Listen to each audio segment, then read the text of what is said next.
All right, let's begin. Happy Tuesday, everybody. Praise be the spiral.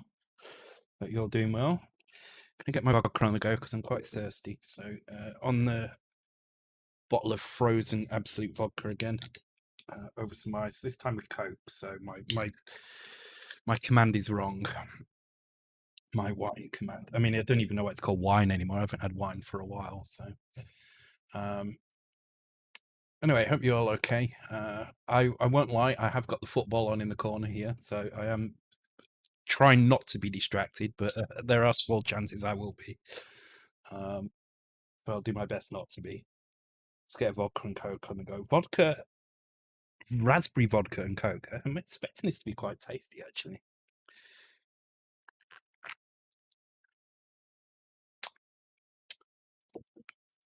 Sports ball sucks. Yeah, but you like Atari STs, so we can't trust your taste on anything, can we? So.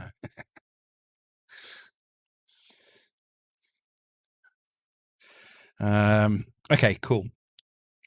So what have I got? Have I got any news today? I don't think I've really got anything new to tell you. Oh, I've got the new Nexus boards ready to go. Can't see them because the green screen, but got 2 more ready to go. So there's one for next month and one for the month after, and I get another one next week as well. I should start drinking vodka. It's obviously game magic. It's just alcohol. To be honest, alcohol is really, really really good for kind of focusing on logic. I don't know why. It makes no sense. Nobody makes logical decisions when they're drunk, but for some reason I can work with logical equations when I'm drunk. So I don't get it at all. Nothing like watching 22 millionaires on a priceless lawn, yeah, chasing after the remains of a cow. That's really good.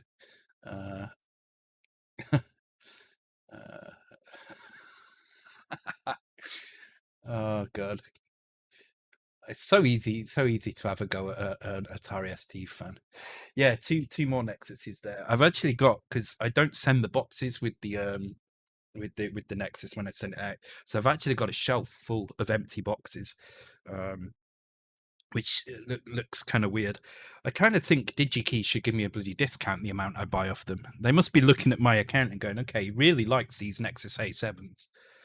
And the funny thing is one of the questions it asks, because they're imported from America, one of the questions it asks is if I'm reselling them. And I always say no, but it must look like I am reselling them because I'm getting one a month, sometimes 2. So probably think I keep blowing them. Yeah. Yeah. They should give me a discount. That's what I think. Thank you for the host, by the way, Andy Magic Knight and Price 7. Very much appreciate it. I'd rather watch a man with a beard drinking colours alcohol, write low-level code, and make mistakes for our amusement. Maybe they think you are experimenting with an FPGA cluster. Oh, that would be interesting, wouldn't it? So I wonder how many of them you could link together somehow. Yeah, Nexus people should watch your stream. Yeah, I think I single-handedly have probably bought more than anybody else. So thank you very much for the bits. 5 Sprites Bible Thump. That's an icon I've not seen before. Oh, is that from Binding of Isaac? Maybe. I don't know. I don't actually play Binding of Isaac. It just looks familiar. So, cheers. Thank you. Did you at least get a free DigiKey ruler yet? No, I haven't. And considering I've spent a couple of grand with them already, you'd think so, right? Soon they'll think you're building missile. Yeah, I'll tell them I've discovered a flaw in the Nexus A7 that lets me mine Bitcoin at crazy rates, at better rates than most miners. That would be kind of funny. But yeah, I've got 2 more now. There's another one coming next week, so it's absolutely guaranteed there'll be a double giveaway in July. There'll be a single giveaway this month for the games. The games tend to attract less entrants, so I'm going to do the double giveaway on the challenge one. I think this next challenge is going to be a bit more. What's the word? A bit more involved, I think. I think it's not going to be as much about the optimization. I think it's going to be about coming up with different approaches to the same thing. More of that and less of the optimizing. The optimizing will still matter because it's going to be a Mega Cycles Bike challenge, but I think it's going to be less about that than normal. Okay, let's give you all some points and then we'll crack on. So what I'm going to do tonight is what I've done is I've kind of had a little play around with the engine. I haven't really done any code on it. I did a tiny little bit, but I've removed it all because it wasn't really doing what I wanted it to do. And I had a little think about what was actually going on and what I was seeing on screen. But unfortunately, I had that little think about it while I was trying to get to sleep last night. So I was a little bit frustrated that I couldn't sleep because I was just going through kind of geometry puzzles in my head. But the end result is that I think I know what's going on now, and I think we can use that knowledge to fix some stuff. So what I'm going to do, I'm going to start the races, and then I'm going to pop open Coca-Cola. Cheers. And I'm going to pop over in ASAP, right? Well, actually, I'm going to show you what the current state of the engine is, and then I'm going to open some ASAP and show you kind of what I think is going on. I'm going to hopefully be able to explain what's in my head. I've got an idea what I want to do to explain it, but we shall see if that actually pans out well or not. Okay, so let me start the races. There we go. Do we know the theme then? The theme for... Do we know the theme? Which one? I should have made this a theme as well, soft drinks, because there are a few of these. Yeah, that's a shame, actually. Yeah, that would have been a good theme. Never mind. Yeah, okay. Let me. Well, I'll wait for the races to finish. I'll chat about something else for a minute. What else can we chat about? Well, I'll just talk about the engine. So, what I realised was because of the very specific way that the DMA works, and that we've got this kind of middle step. So we've got instead of copying directly from the texture to the screen, we have to have this middle step. And so we had to guess the chocolate bars from the cross section of bars. That's good. That's really good. I guess Toblerone was in there, right?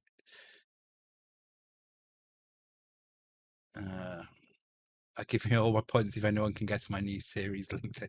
Yeah, no one's. You think the last one was bad? The new one's even more difficult. So you prefer Sprite, Diet Sprite, or Software Sprite? To drink, Diet. Well, Sprite Zero. I think there is no Diet Sprite, right? I think it is just Sprite Zero. And software sprites for everything else. Images that can reflect in a dog's eyes. It's probably about as difficult to guess as that, yeah. So anyway, yeah, I was thinking about the way that we have this intermediary step, and one of the problems is when we grab the line from the texture, we have to grab just one pixel at a time along the list. But the end result is that we scale that line up to fit the screen. So let me just quickly show you what I mean. So you can see it here on this. Let me zoom in a bit on that actually. So, oh, pardon me. Oh my God. The link is Andy chose the images. Yeah. So what you'll see is if you look carefully, especially at this kind of line here, you will see exactly where the scaling occurs, where the change in scaling occurs. So you can see this kind of bottom part of the shadow, the very bottom shadow on the right hand side. You'll notice that there's a kind of step in that shadow, and so the shadow is kind of split into two halves, the bottom half and the top half. Well, if you look at the bottom half, all the pixels along that bottom half are duplicated from top to bottom.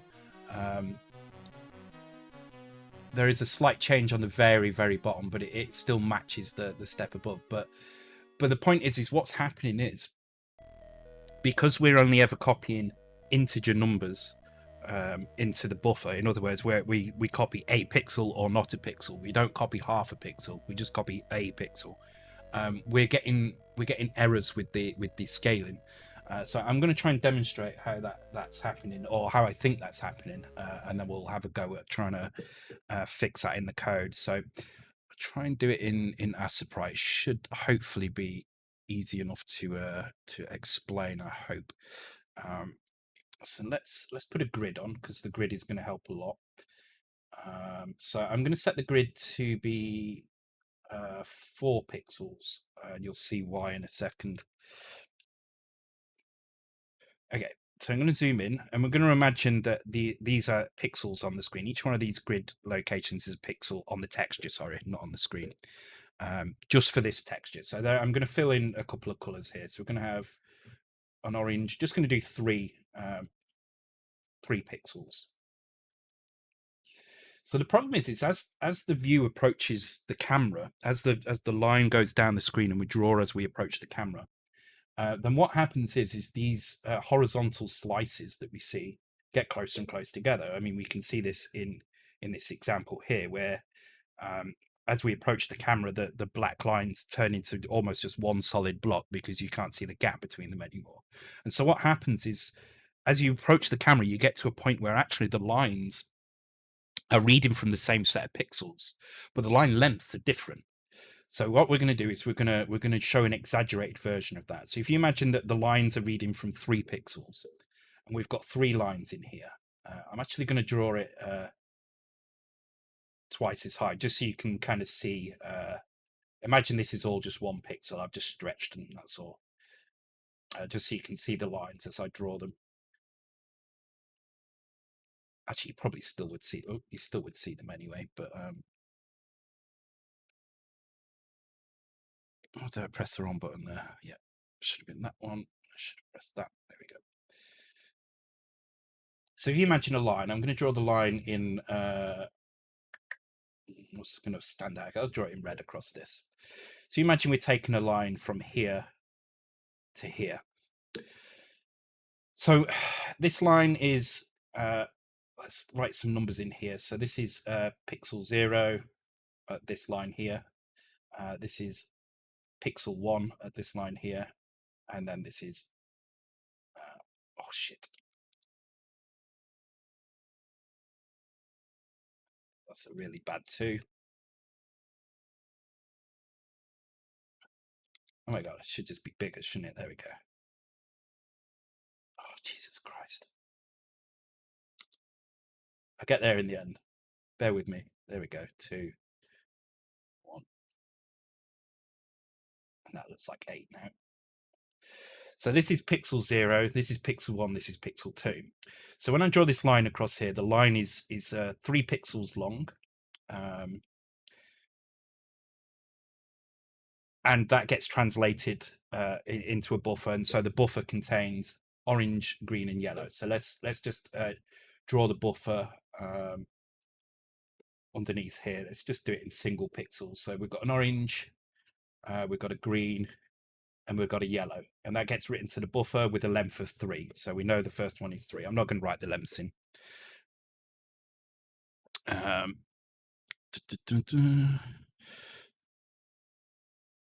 God, I'm miles behind on the things. Oh my God, is that the first time the creatures one has been discovered?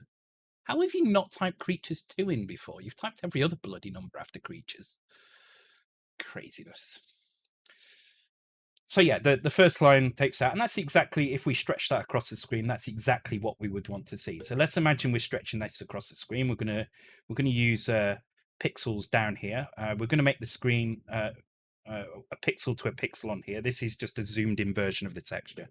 So let's imagine the screen is 12 across. That means now we've got to stretch this line to 12. So we'd want 4 pixels of orange.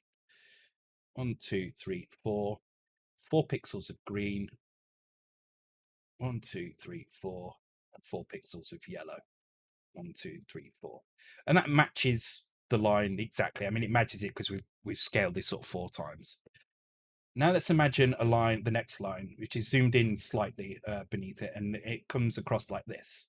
Now this time, the line is only 2 long, because we've got half a pixel here, and 1 pixel in the middle. But when we read this, what happens is The way it works out the length at the moment is it takes the position of the endpoint, and it minuses the position of the start point. Now here, this ended at the 3, so this is 3 here, and this is on 0. So this actually becomes a length of 0. So it just takes the floor of these values. There's no fractional value here, and so it takes 3 pixels. But on this one, this is too long, but it starts at 0 and it ends on 2, right? So it looks at this and it says, okay, this is too long. So it takes 2.5, subtracts 0.5, except it doesn't. It takes 2. It takes the floor of these values. So it takes 2 and it subtracts 0 and it gets a length of 2. So then it reads 2 pixels along this length. And so it reads orange and it reads green. And this is our next line. So then it comes down to here and it says, okay, this has a length of 2. The screen is 12 wide, so I need to spread these out. So it draws 6 oranges and 6 greens. And already you can see a problem. What we would expect is for this green to be kind of like this, if you like, spread evenly in the middle. But we're not. What we're seeing it shift over to the side. And the reason we're seeing it shift over to the side is because the maths rounding is causing us problems. Now the thing is we can't actually change the number of pixels here, right? We can't have a non-integer number of pixels here. We have to have an integer number of pixels here because that's just the way memory locations are working. Seems the problem is that we removed the near plane and set it to 0. No, it's not quite that. Removing the near plane doesn't matter because the rendering stops before we approach that anyway. So that's not the problem. The problem is this. So then if I do the same thing again, and this time I reduce the line a little bit more, and now the line is 1.25, right? But if I look at it again and take these positions, we get thank you, Anton, for the bits. Appreciate it. Welcome to the stream. I got to say, raspberry vodka and Coke, very tasty. Okay, the football's over, so I can close that now. A 1-0 win, that'll do. At least we get to play at Wembley next. So we do the same again. This is in pixel 2. We've crossed this 2 line here, so we're at pixel 2, and this is still in 0. So the length of this line is still 2. Now, it's not. The length of the line is 1.5, but it's going to record 2 pixels. So it's going to put 2 more pixels into the buffer. And then when it comes down to here, it's going to say, okay, this line is too long. So has a length of 2. So I'm going to split the screen into 2, and I'm going to draw it like that. Oops. And so that's what we're seeing. If you look at the result in the map here, you'll see that we do indeed have these groups of pixels where the lines are kind of reading the same block of pixels, but they should have variable lengths. But the other problem as well is we're not reading enough pixels. Because what we should be doing here is in the case of this line here, we should be reading 3 pixels because we're actually crossing 3 pixel areas here. So what we actually need to do is we need to change the way that this works. So if we take this again and we think about how this should be, hang on, let me put the right picture on. So we need to think about how this section works. So if we think about these same 3 lines, and just think slightly different about them. So this is at 3.0 here, and this is at 2.0. So what about if we take the difference between these two exactly? So that gives us 3, and this would give us 2. This would give us 1.5. Well, that's not good because we still want to read 3 pixels here. So the easiest thing to do is we're going to have to record 2 sets of numbers here. We're going to have to record the actual length between the two. That's going to give us how many pixels need to be read in this position down here and where they need to be. So in other words, we know that this consists of 1/6 of the line, 4/6 of the line, 1/6 of the line. This consists of 1/4 of the line, half of the line, quarter of the line, 1/3, 1/3, 1/3. So that's going to allow us to kind of space the line out properly. But we still need to work out that we need 3 pixels read here. So what we need to actually do is we need to take the same value we were taking before, but we need to add 1 to it. So in this case, we'd actually take 4 pixels here. We don't have a 4th pixel here, but let's draw it as if the 4th pixel was black. So we would read 4 pixels, so it would be orange, green, yellow. Then there'd be a black pixel. The length would still be recorded as 4, but we would also record an actual length, an actual kind of fractional accurate length of 3. So now we've got 2 numbers. We've got 4, which is the number of pixels we need to read, and 3, which is the actual length of the line. Then we move on to this line. This is also going to be 3. We take this is going to be 3, sorry, it's because we take 2.5, or we're in the 2nd pixel, so we take 2. We subtract 0, we get 2. We add 1, we get 3. So now we're going to draw 3 pixels into the buffer, like so. And then on the final line, it's the same. We're in 2 here, we're in 0 here. 2 minus 0 is 2.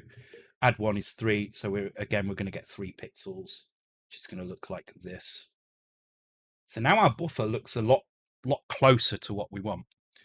But one thing we have that's different is we now have, as well as a list of pixels, we have a list of lengths as well. Our length is 3 for the first one, actual length. It's 2 for this one, and it's 1.5 for this one. So we can use that to put the pixels on the screen. So the first thing we do is the actual length an integer?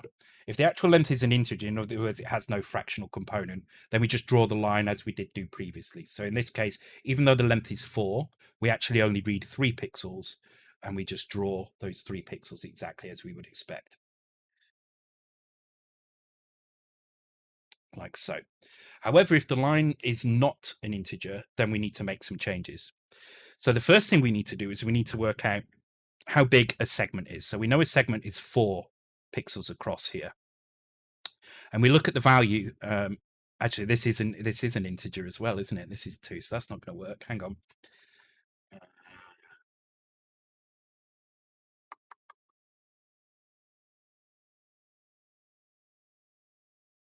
I need to think about this. Hang on. 2. Oh no, we take the difference between them. So the difference between the actual line length and the actual length. So in this case, it would be a difference of 1 here, and a difference of 1 in the second one. So there needs to be something. Oh, I think if the number of pixels in the length thing is longer than the actual width of the screen, the length of the section, then this would. So in this case here, instead of recording an actual length, the actual length would be 3 here, but the number of pixels would be 4. The actual length would be 2. Okay, so actually, if these numbers are both integers here, then we actually record the actual length and physical length the same. So this would still be 3. So these would have to move across. All right. This was all done in my head, so this is just doing this from kind of memory from the middle of the night, basically. So, okay, so our buffer would look like this, without that black crap on that side, which means it would still draw the 3 pixels across. So, oh shit, what was that? Oh, spray paint. Okay, there we go. So yeah, the first section of the buffer would say, okay, 3 pixels, we need to draw them to the screen, because our length is 3. Are both actual and physical, actual and buffer sizes match. So we're just going to draw these straight to the screen. But here the buffer size and the actual size don't match. So what we need to do is we need to take the buffer size, which is 3. We need to subtract the actual size, which is 2, which gives us 1. And then we need to half that value because it needs to be in the middle, this line. So that means the gap here is a half, because half of 1 is a half. And so we can use that to work out where the line should be offset. And so what we're going to do is we're going to offset this line by half a segment backwards. A segment here is 4 pixels. So we're going to move this line a segment backwards. So we're going to go half a segment backwards. So we're going to draw 4. Actually, it's in pieces here as well. So the line is too long. So we would draw 4 on that side. No, sorry, I'm thinking this stupidly. Hang on. This needs to be 6 and this needs to be 3. Okay, so we would draw. Hang on, let me draw it and then I can figure it out. So it needs to look like this.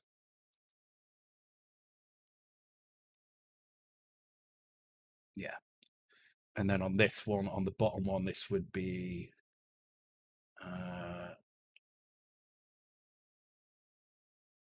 that's 6, so it would be 8 across, wouldn't it? Yeah, okay. Yeah, which is correct. That's how we want it to look.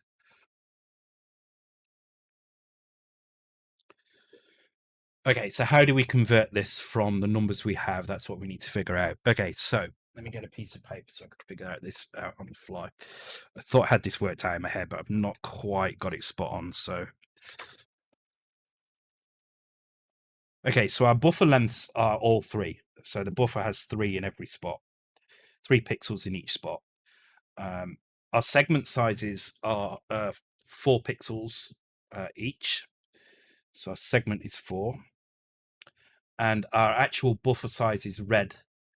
Sorry, our actual line length sizes here are 3, 2, and 1.5. So the question is how far do we need to offset the line to make this work? So first of all, if the line is too long, so if the line has a length of 2, so this is the first line. This is the line has a length of 3. 12 divided by 3 has a length of 4 for each segment, which is correct, which is what we're seeing here. Yeah, this is going to work. This is fine. All right, let me just move the old version over a little bit. There we go. So on this line, the line is 2. It has a length of 2. Okay, I hate saying too long. It's kind of annoying. This line has a length of 2, and the screen width is 12. The screen width is 12 for all of these lines, right? So that means the segment width here is 12 divided by 2, which means the segment width is 6. So if a pixel is fully covered, then it has 6, which is what we're seeing in the middle. If it's only half covered, then it has 3. So we take that segment width, we take the difference between the texture line width, so 3, and so the buffer width, and the actual width, which is 2. The difference between those is 1. We half that, so we just got one side. That gives us a half, and we multiply that by the segment width, and that gives us 3. So that means we need to draw this line 3 pixels in. Why is that not draw? Oh, there we go. 3 pixels in that direction. And then when you draw this line, you end up drawing 6, 6, 6. Because we can always the segments always have to be the same size when they're being redrawn. We can't draw this line halfway through. It has to draw all 6 pixels in this because of the way the DMA stepper works. So if we just draw the line 3 pixels earlier, then it will draw in the correct position. So on to the last one. This is 1.5 long. So the line is the screen width is 12 long. 12 divided by 1.5 is 8. So the 8 is our segment size. And we can see that with the green line in the middle. This is what we want to achieve. We've got a green line in the middle that's 8 pixels across. That's correct. So now we take the difference between the number of pixels in the buffer, which is 3, and the number of the actual length of the line, which is 1.5, and we get 1.5. Divide that by 2, we get 0.75 or 3/4. So if we then take the value 8 and times it by 3/4, we get a value of 6. So now if we move this bottom line back 6 pixels, 2, 3, 4, 5, 6, we get a line that's 8 pixels long, and then we get a line that's 8 pixels long here, 2, 3, 4, 5, 6. And we get a line that's 8 pixels long here. Now, one thing we can do is we can stop drawing the line early. So we can do this. Oops. Why is it doing that? There we go. So we can actually get rid of that. So we can actually stop drawing the line at the correct place. The only thing we can't do is start drawing the line halfway through. So what we need to do is we need to make a gap down one side where we can just draw, that we can offset that side basically, and we need to calculate that offset as well. Don't we then draw above already drawn pixels? No, we don't. We'd be drawing onto the next row, if anything. So we wouldn't be drawing above already drawn pixels. We'd be drawing onto the next row. So yeah, the maths was right. I'm glad it did work it out when I drawed it down. So hopefully that makes sense. That's what we're going to try and achieve tonight. And you'll see the difference is now that line that should be perfectly straight down the middle, which means it should have two perspectively parallel lines. Will actually draw correctly using this method. Whereas in the previous method, we would end up with this weird kind of shape to it, which is exactly what we're seeing in here, where this line should be perfectly smooth down both sides, but we're not. We're seeing it kind of step as it goes down. It's because this effect is happening.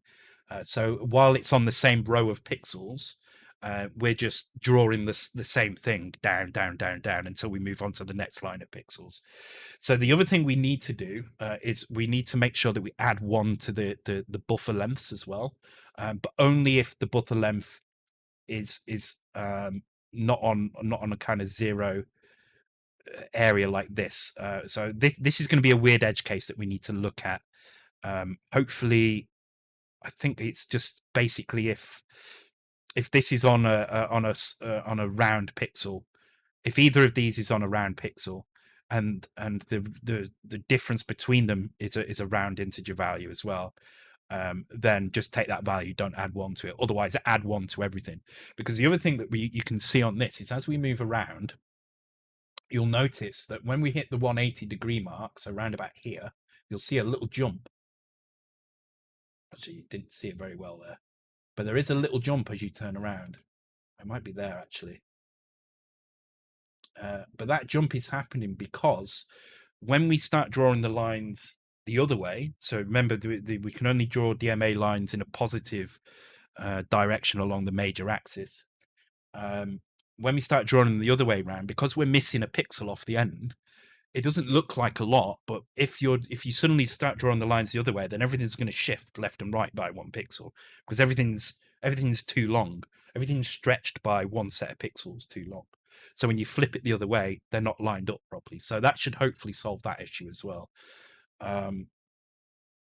Okay. So let's just dive right in and have a go at it. So I think the first thing we need to do is maybe take a reference picture so we've got something to compare it to. So what I'm going to do, I'm going to go into full screen on here. I'm going to restart the program because I've got a value with an angle of 0. An angle of 0 is good because it means we're only focusing on one actual axis straight away. So we'll use this as our reference pitch, and we'll come back and we'll check the new versions against this. I'm just going to take a picture straight from my stream, and then I'm going to keep that in this window so we can take a look at it and do some comparisons. I think it should start to smooth out quite easily. So the little tests I did, I actually did think about the offset thing, but I didn't think about it in this way. What I was looking at these steps and thinking, oh, maybe it's just the fact that as you move down the screen, they're not shifting across at all, because there is a fractional step. So I was kind of along the right lines, but I wasn't thinking about it exactly the way I've just described. I was thinking about the fact that a pixel, the start and end of a line may not necessarily be on an integer pixel. So I was taking that fractional value and using that as a shift amount. So I was working out, okay, this segment is 10 wide, and the fractional pixel was halfway across. So I'm going to shift this line 5 pixels across before I draw it. So I did kind of do some work on it, and I did get it to the state where some angles looked a lot straighter, but it was definitely not right. So I kind of put it down and had to think about it. And last night, kind of late last night, while I was getting to sleep, it dawned on me what the problem was. So, and I think that seems to make sense. Certainly, when I draw it out like that, it definitely seems to match the logic. Now, there are a few other things we need to do as well. We don't have the map edges in, so we do get lots of weird things like this where the map suddenly draws across itself, and this is just because it doesn't quite know how to handle those edges. You can see the edge there, and so what happens is it gets to a point where the numbers become negative, and it screws up some of the maths as it tries to draw a line across it or work out the length of various areas. And that's partly because the divisors don't deal with negative numbers, and partly because it's just something we're not accounting for yet. The end result will be to take a line that moves across a section. So if you imagine, and the offset here will kind of help. So if you imagine this is our texture here, and we want to take a line that goes across it. So when we take a line like here, it's entirely within the texture, so that's fine, and it renders to the screen fine. But when we take a line like this across it, these areas here are going to end up referencing memory in strange places. So the things on the sides of the map are going to end up referencing things like this. So it's going to start referencing a bit here, but the things on the top of the map are going to reference memory that doesn't even have a texture in it. So it's very dangerous to do this. So what we're going to have to do is we're going to have to work out where this line enters the map and where it exits the map, and basically split it into 3 pieces. So I think my mouse cursor is invisible. Oh God, I'm doing it. I'm working in AssaPro, not showing you. Yeah, sorry. So you imagine this is our map texture. This is a normal line across the map, and it renders perfectly fine. But this line crosses crosses outside of the texture. So these lines here on the outside are going to reference weird places in memory. The lines at the side are going to reference other sides of the texture, and the line at the top is going to reference memory that's not even being used for the texture. So what we need to do is we need to work out where this line, at what point along this line does it actually enter the texture, and save a buffer for that section, but with a little bit of extra header information that says, draw this line with this particular length, but starting at this position, and elsewhere just draw your buffer, your empty buffer color. So it will basically ignore those pixels outside, and instead just draw the background color, and then deal with this separately. But I thought we'd do that when we've got everything else working, because it's not stopping the map from working. It just means that we have some inaccuracies when we get to the edge like this. It also it kind of explains why these shapes down the right hand side, when we're drawing the line backwards, it kind of explains why those are there. You can see the jump as they appear. You can see a kind of sharp jump. And that's what I mean about the inaccuracy of the line drawing. But the reason why those are appearing down the side is because the lines are too short. They're one segment too short. So by the time the line gets over to that side, it's not drawn enough pixels, and it's more apparent when we're going backwards for some reason. I couldn't tell you why that is. I just know that it's a result of that kind of miscalculation. So. Can you choose any SID or only one from a list? There, you can go to deepsid.com or deepsid. I can't remember. Somebody can post the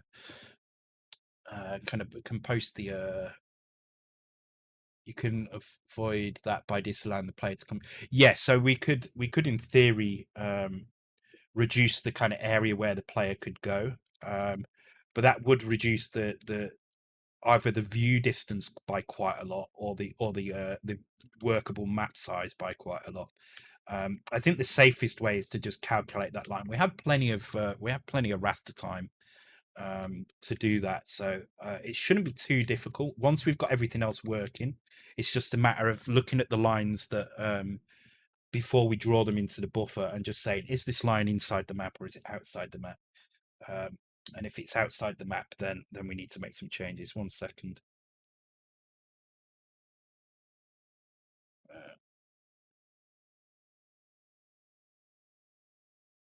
All right, let's give this a go. So, oh, by the way, you can see on here where I'm actually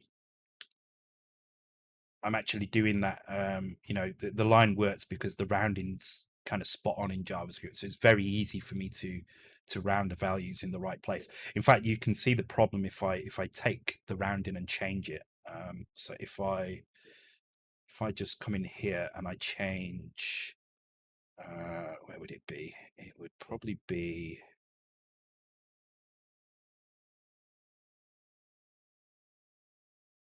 It's a console log. I'd probably get rid of that console log now. Doesn't need to be there. Delete that. It would probably be this one here. If I changed the way this was rounded, then this would change quite a lot. So if I rounded the value here instead of here, it would probably change. In fact, I'm kind of reluctant to mess with this a little bit here. Oh no, if I did it here, let me just round these values in here. So we're going to start with round values, which is kind of what we're doing. And this is suddenly going to change the accuracy of the JavaScript one, and we hopefully should see similar kind of inaccuracies with the lines, which we're actually not doing. It's typical. Actually looks slightly better, which is annoying. It shouldn't do. Maybe I've not emptied the cache. Hang on.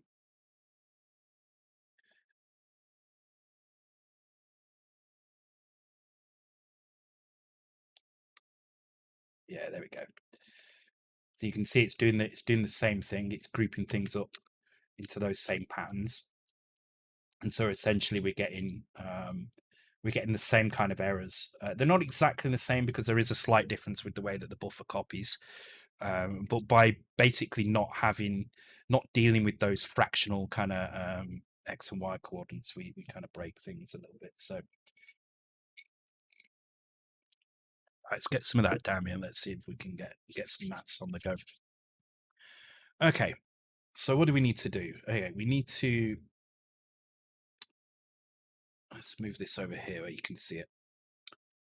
Okay, first thing we need to do is we need to add 1 to all these values. That's going to hopefully change things a little bit. We're probably not going to see a huge difference when we do this, but we will definitely be able to see less of a glitch when we turn around, hopefully. So let's give that a try. Thank you for the follow, Jonek111. Oh, and thank you for the host as well, Sinla. I think I missed that one. Cheers. Hope you're all doing well tonight. I'm feeling cool tonight. It's nice. The temperature is a reasonable temperature. It's not like ridiculous as it has been.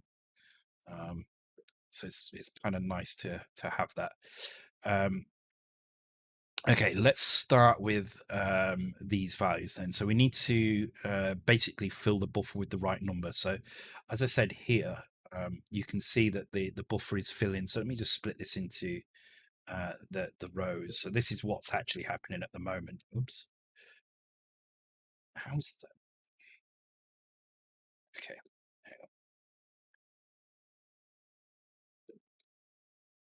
There we go. So this is how the buffer is working at the moment. We're getting a 3 pixel, then a 2, and then a 2. Ideally, in this case, we would want 333, which is what we're seeing here. Mega65. Thank you for the bit, Sender. Very much appreciate it. And hey, Deft as well. I didn't see you come in there.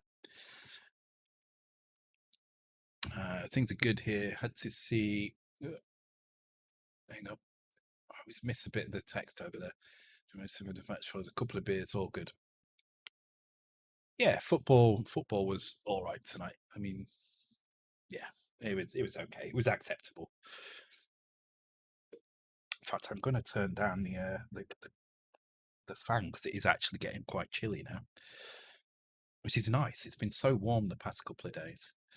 Okay, before I continue, let me just reset the JavaScript one so it's back to its normal self. Hopefully that does it. Yeah, there we go.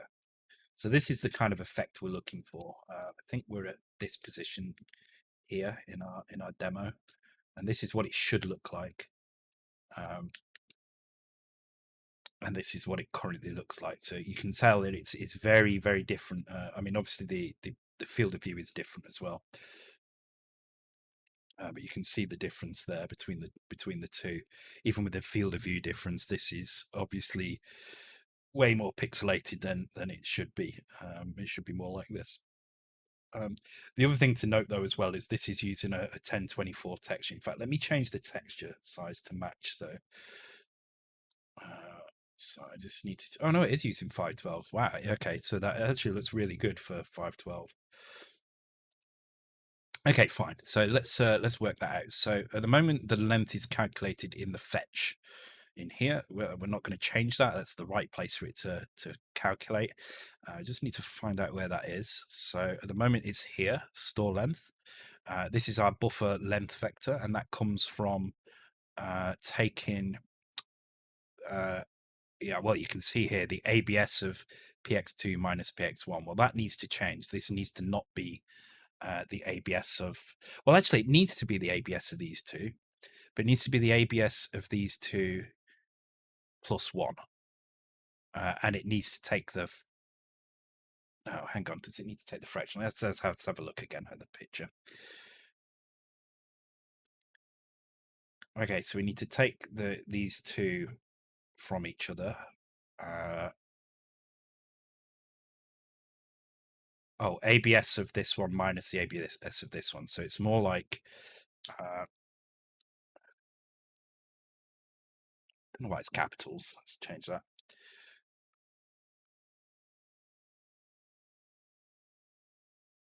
It's more like that, which is slightly different to what we're seeing there. Although that is exactly what we're kind of doing here. We're getting rid of the fractional part. So the fractional part is plus 0. So that is kind of what's happening here. So that was kind of incorrect in what it's doing.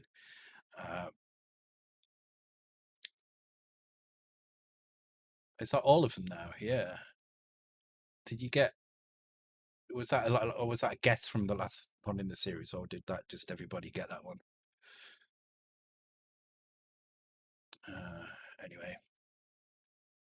Okay, so that's correct, and this is. Oh no, actually, no. It is no, it is that. I'm thinking this ABS is not floor. What am I thinking? This is the ABS section here.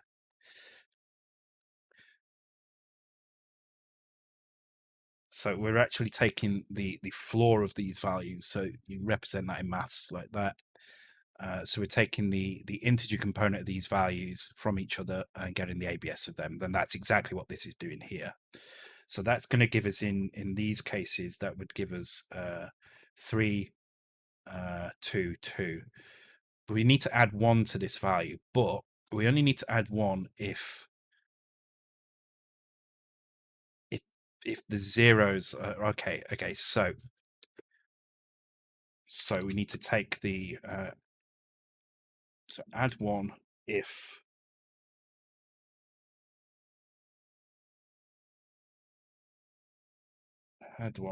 the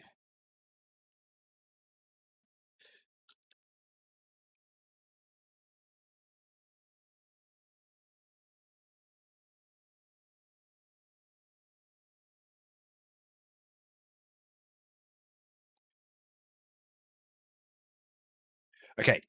So if the line is on a boundary, then we definitely need to ignore that. In other words, if it covers exactly 3 pixels, because it starts on 0.0 and ends on 3.0, we don't need to add the 1.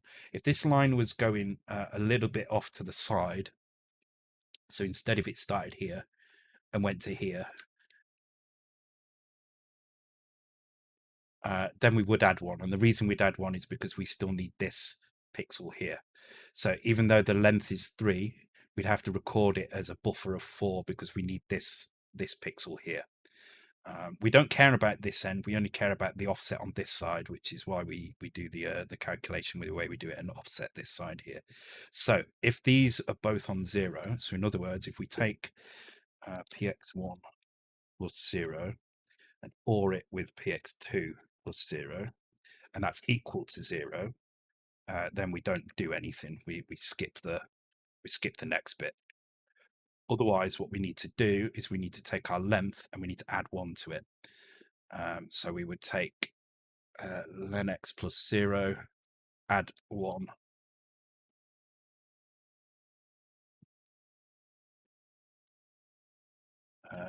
Add, so 1. Store that here. And then obviously we need to do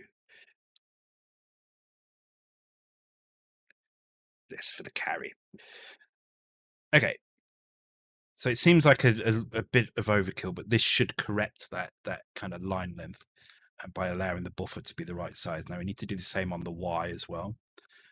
The reason I use OR here is because it's a very easy way of checking if two values are 0. If you take a number or it with another number and the result is 0, then both of those numbers were 0. So we don't need to do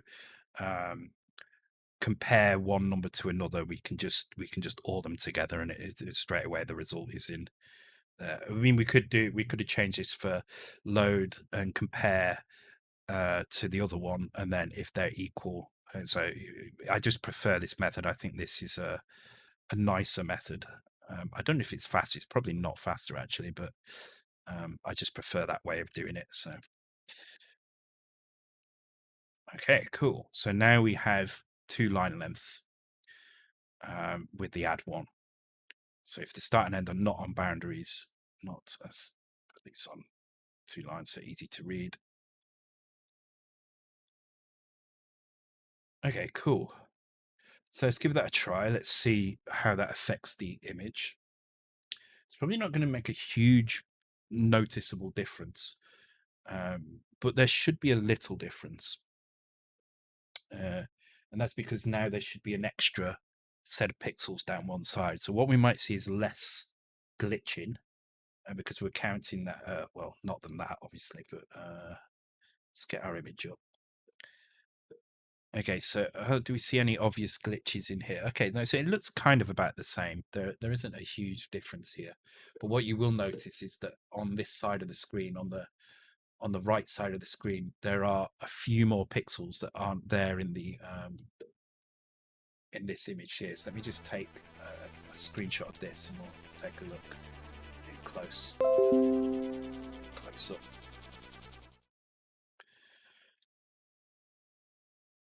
So yeah, you can see in the bottom corner here, if we compare these two sections here, there's a bit more of this light side on this side. So hey Bronco, hope you're well. Better than last time. I hope you're well, Sam. Better than last time I saw what you. Yeah, I wasn't feeling too great. I'm definitely feeling a lot better though now. Thank you. Thanks for asking. And welcome along again. Hope you're doing well. So yeah, if you look here, we can see now that the green here is kind of a bit different. You know, it's split in a different place. It's definitely made a change here, and we can see that the ground over on this side is a little bit wider on this side. So we've actually got that extra strip of pixels down one side. So I think this is the correction that we need. I hope that when we do a turn, we don't see the glitch anymore. And I don't think we are. So you see now it's a lot smoother when, so you see when the kind of sawtooth pattern happens down the right hand side of those blues, that's when the lines are being drawn in the opposite direction. And you can see now there is no jump between those two sections. So we fixed that one glitch now. So that's pretty good. And you'll probably see as we go into the 45 degree or halfway through a segment like that, that the lines are actually starting to look a bit more lined up now. You see, they're starting to line up a bit better. And that's because now the values are correct. So if we get in certain angles where your X and your Y offsets match, then the angles will start to kind of line up a little bit better. As we move away from them, obviously they get a bit weird. We get some weird glitches like that.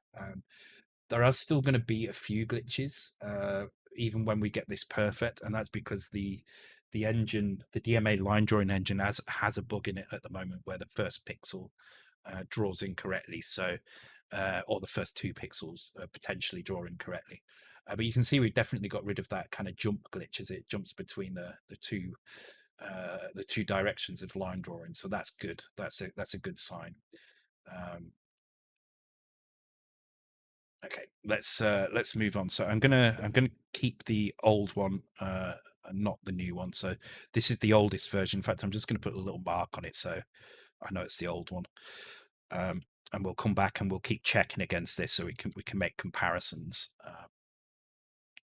don't know why it scrolls so badly. I think I'm going to update my Windows soon. So I think Windows 11 is coming out on Thursday. I think I'm gonna I'm gonna update. I think I noticed that I tried to install Dark Alliance today through Xbox Game Pass, and I couldn't even get Xbox Game Pass to install properly. And it's a Microsoft app on a Microsoft operating system. So I think it's about to, my machines have come a bit clogged up with crap. So I think I'll jump in and yeah, early adopt. Yeah. Well, I mean, as long as OBS works, as long as all my other things, like my COM port works, then I'm all right with the rest of it. It's fine. Um, I can always jump back to Windows 10 if not. I mean, um, but I mean, I need to do a reinstall. So I thought, well, if I'm going to do a reinstall, I may as well just jump onto Windows 11 and give it a try. If it turns out to be shite, then I'll turn it off. But I'm only going to do it with the full release version. I'm not going to do it if it's still a preview version. I want the full version. Uh, but I shall see. I shall see. Hopefully, it's got some better support for a few things. Um, but they're going to announce it on Thursday. I'm hoping they announce a free upgrade for Windows 10 users because it would be kind of a bit not mean, but it would kind of be a bit underhand of them to go against what they said about no updates. But I've always had quite a good experience with updating. I think because I tend to run kind of quite high end um, hardware. I think they tend to focus on getting it to work on that before they work on getting it to work on all the little kind of sharded versions of hardware that may people may have. So I've always done quite well with the upgrades, and things tend to actually get performance improvements for me mostly. Um, I mean, it could be a placebo effect from just having a fresh install of an operating system. I don't know, but I definitely need to do something because my machine's clogged up at the moment. So I'm probably going to spend one day this week just backing up all my stuff, so I can get ready to move. So Windows not support. Yeah, exactly. And that's the other thing as well. They're going to kill support soon. So anyway, yeah, and they did lie to us, which was a bit annoying. Which is why I'm hoping they go down the free upgrade route because it would be kind of a bit shady of them to force it because they kind of really push the Windows 10 upgrade. So um, they yeah, if they force everybody to upgrade and then suddenly say after saying it's going to be the last upgrade anyone's ever going to need, that there is no support for the new version of Windows, but you're going to have to pay for Windows 11, then yeah. Anyway, that's I'm probably going to do that this week at some point, so we'll see how that goes. Who knows? Maybe it'll fix my lag issues. I definitely need to do a reinstall. It could have something to do with the things that are lagging. I don't know why. I don't really have other than games. I don't really have a lot of weird software running games and video encoders. That's about it, really. So, thanks for the follow, Arkite, KTOX45. Thanks for the follow. Welcome to the stream. Hope you're doing well and happy Tuesday. Okay, so with that done, let's move on to the next section. So the next section is a little bit trickier. So we're going to ignore the non-major axis. We're just going to think about the minor axis, the major axis, and not the minor axis for now. So let's look at this. So what was the rule that I had? Okay, so we know how big a segment is on the screen, and that's based on how big the buffer is Currently, it's based on how big the buffer is. So you can see here on this side. Let me just turn that section on. You see on this side on line 2 and line 3, the buffer segment size is 2, the screen is 12, so the segment size is 6, and that's made both of these 6. But in reality, what we want is a segment size of 6 and a segment size of 8. So we can't use this buffer size here. Instead, what we've got to use is these sizes in here. So we need to actually start recording the actual lengths here. So the way we're going to do that is we're going to actually in here, I'm going to take a look at, okay, this swaps the values around. So at the moment, this is just storing the integer value of the length. So let's go and have a look where that is. So these are our memory locations for length. You can see they're here. They're both words. So what we actually need is we need an extra byte in here for each one of these. And that's because what we need to do is store not only the length but the fractional component as well, and it needs to be slightly different to the length that we can see here. So we're going to call this act length, which is our actual length, and we're going to make this. I'm going to make it a D word, but it's well, actually no. I'm going to make it. I'll just do it as 3 bytes. Because that's all we need, really. We're going to take a length which is going to be a 16-bit value, and we're going to add an 8-bit fractional component to it. So we can kind of get that from the same place up here, but instead of getting it when we do this section here, instead what we're going to do is once we've worked out which is the longest line, which we do here, x longest, y longest. So at this point, the y is the longest. At this point, the x is the longest. And then here we'll have length done. We'll put an error at the a break at the end here. Sorry, a label at the end here, and we just need to store these new values. So if y is the longest, then what we need to do is we need to get let's put get actual length now. So we need to take we need to set the carry bit, and then we need to take the actually this also needs to be ABS. So this is going to be fun.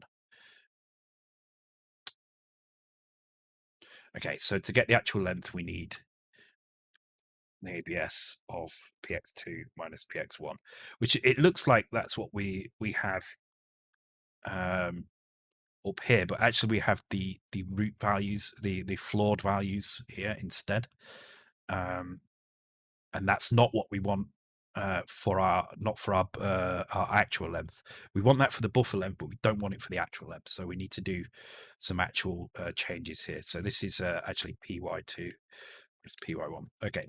So we need to get py2 plus 0, which is our fractional component of this. Thank you for the follow, Mr. Rios123 Radagast. That's a long name.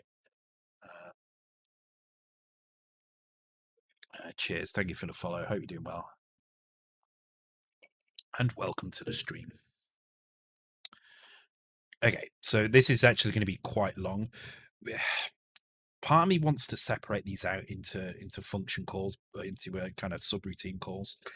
But the problem is when we do that, we've got the overhead of jumping to and from it. And I'd probably think about that later. Raster time is pretty good at the moment, so I'm not too concerned if we have to do that at a later date. But for now, let's do it this way. We can always figure out where there's some commonalities and change that later. But let's do it this way for now. All right.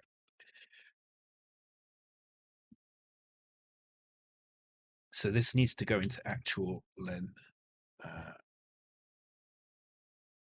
Actual length, okay, and because it's the y, we only need the y. We don't care about x and y. We either care about x or y. So it's fine to do that.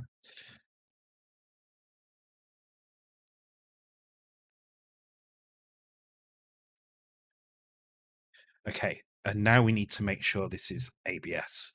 So to do ABS, what we need to do is we need to check this last value. If it's positive, then we can just jump to length done because we're finished. Otherwise, we're going to do something, and then we're going to jump to length done. And the thing that we're going to do is we're going to reverse all of these. So this is relatively easy to do. Basically, you need to negate the lower byte and then your FF all the other bytes. So the reason that works is because if you imagine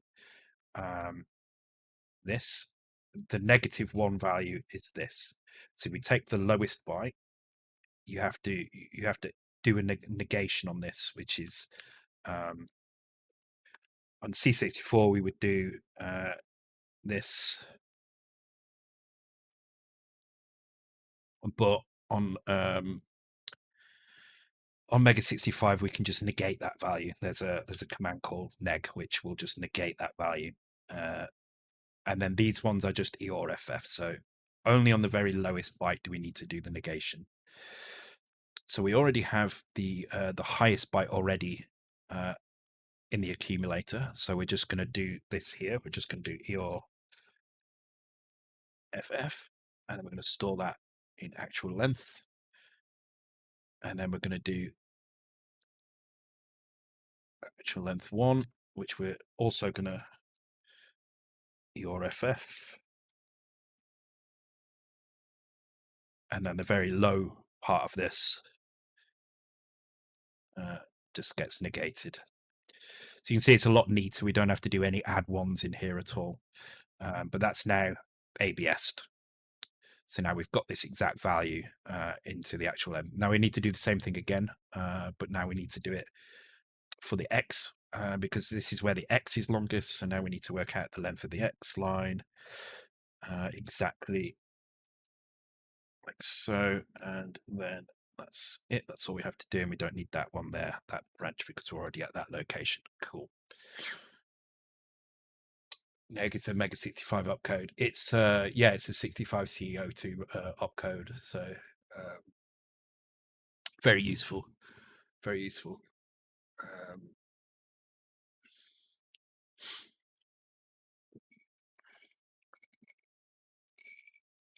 Oh, oh, interesting. You apparently already have one of these. I couldn't tell you what the one you have is, unless you already know you've got it.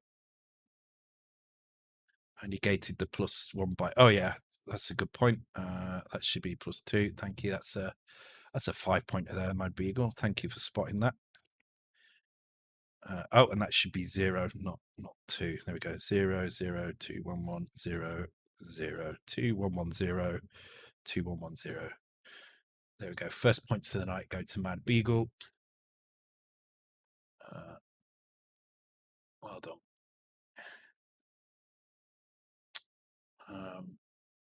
Okay, the timer is on 1 minute 28 seconds, at the end of which SP will have worked out exactly what this series is about and already have the next one ready to go.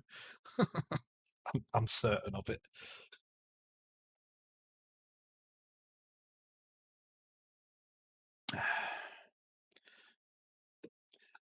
I think the freakiest thing was when you I can't remember which one it was, but you just randomly typed in a background. Oh, it was Pink Panther, wasn't it? You just said Pink Panther and it was there. It's like, oh my God, what the hell? Before the series had even come up, you just guessed a random a random background, like super random as well. I mean, Pink Panther's not exactly topical anymore, is it? It's quite an old cartoon or film, depending on which angle you look at it from. I always remember it as the cartoon first because yeah, I mean everybody knows about the Pink Panther, but it's not the sort of thing you just suddenly think, oh, I wonder if the Pink Panther is there. Because the thing is, the cats, the cartoon cats, hadn't even been discovered at that point. It was just a random background discovery. Craziness. I dream of it every night. Does it override an illegal? Yeah, so almost all of the, in fact, all of the extra opcodes that the 65 CO2 and the 45 GSO2 have override override the illegal opcodes. So there are no illegal opcodes on the 65 CO2. And likewise the 45 GSO2. So the 45 GSO2 is just the 65 CO2 with a couple of opcodes that involve chaining a few things together, a few opcodes together to create a different kind of um, a different opcode. So for instance, two NOPs together is not two NOP, chaining NOPs together does something different, or chaining negs together does like that's right. If you do neg, that does something different. I think that's the map command or something. But you don't have to do that in the assembly. You can just do that. I think it's map. I can't remember, but I know it does something. So because who would ever need to do neg? It has no effect. It would invert a number and then invert it again. So okay, so now we've got an actual length. So now we need to store this somewhere. So I think the best way to do this is if we actually store the lengths um, in another kind of table somewhere. So actually, instead of actual length, what I'm going to do is I'm going to store these indexed instead. So what we're going to do is we're going to take the row index that we're on. So we do have a row index. Actually, here it's the angle. There, this value here, and that's not used again until after that. I don't think so. Maybe we need to put it back at some point. But I think in here we can use it. Yeah, it's used here for the angle, but that's fairly easy for me to replace. So, okay, let me get longest and store in length. Okay, so let's get the actual length. Okay, so this is where it gets the actual length. That's where it gets the actual length. So I'm going to do it here just before that. So we're going to load X with that value, and we can load the X back for the angle at the end. So the angle is this one. I don't think Y is used actually, but I don't know. Actually, it's not used, is it? Let me just double check, because if it's not, I can use that. It'll save us. It's not. All right, let's use Y. Makes sense. All right, so we'll load Y with our row, and then we'll store this like this. And instead, what we're going to do is we're going to change this to fractional LSB. Comma Y. Let's do that with capitals. MSB, comma Y, and then that means we can just store these in tables. And then that means for every line that's drawn on the screen, we can just look up a value in a table. And now we know its actual length, and that will make this a lot quicker because we don't have to store this in the buffer anymore. It just becomes part of the thing. Or actually, we could technically store it in the buffer as well. No, I'm going to do it as a table first. So I'm going to try and keep it separate, and then if it does work, I might combine it into the buffer data later. So the buffer actually contain additional information for rendering, because that kind of makes sense. That's where it would be. But for now, I'm just going to do it like this. So this is fractional, comma Y, fractional, comma Y, fractional, comma Y. So that should match here as well. Yeah, okay, so then LSB, comma Y is the +1, +1, so it's just 2 updates. So 1 here and then 2 updates. And then MSB, comma Y, okay. Okay, and then let's just create those here. So we've already got this row offset is what I was using to offset the rows when I was doing some testing. So, but we don't need that just yet. But we will probably be using that at some point. And this is the row is directly related to the view height. So we start at row 16. So the first 16 of these would still be 0. But we can use these to accurately kind of track what's being grabbed from the fetch here to what's going on the screen. So I'm going to keep these all together. This whole section here it's probably going to be put into another file at some point just called mode7.s, and then you would just import that one file, and it would have all these values in it, and then you would import modes, that you would set these values, and then you import mode 7, and then the job done, everything would be done.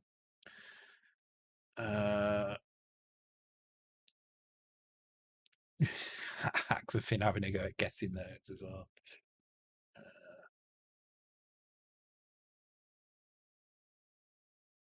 Oh, see, I'm glad SP has guessed something and it wasn't there. So I'm pleased. That means he doesn't know what it is. That makes me happy. But it won't last. It will not last. He'll know what it is shortly. Guarantee it. Okay, so now we've got the actual length stored. So if we look in here, so let me just check this message. Okay.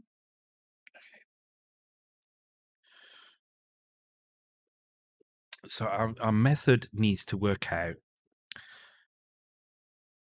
the following equation. So let's just, I'm going to write it down on paper and then I'll write it into the code. So given a segment of the screen, the width of the screen, so we'll call that VW, a segment width, which I'll call SW, segment width, which is the width of each one of these pieces, basically. So in other words, how many times does how many times does a pixel in the buffer need to scale up to fit the screen? So given the width of the screen, a segment width is the width of the screen divided by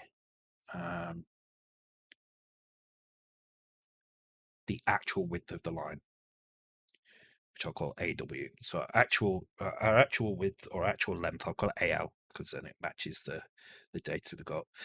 So the view width divided by the actual length. So let's just double check that. So our length is 12, our screen width is 12, sorry. Our actual length is 3, so our segment width is 4, that's correct. 12 divided by 2 is 6, and there's a 6.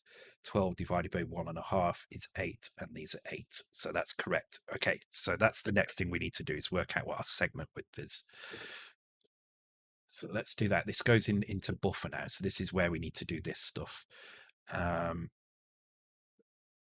Okay, so there's a division going on here. What is this? This is oh,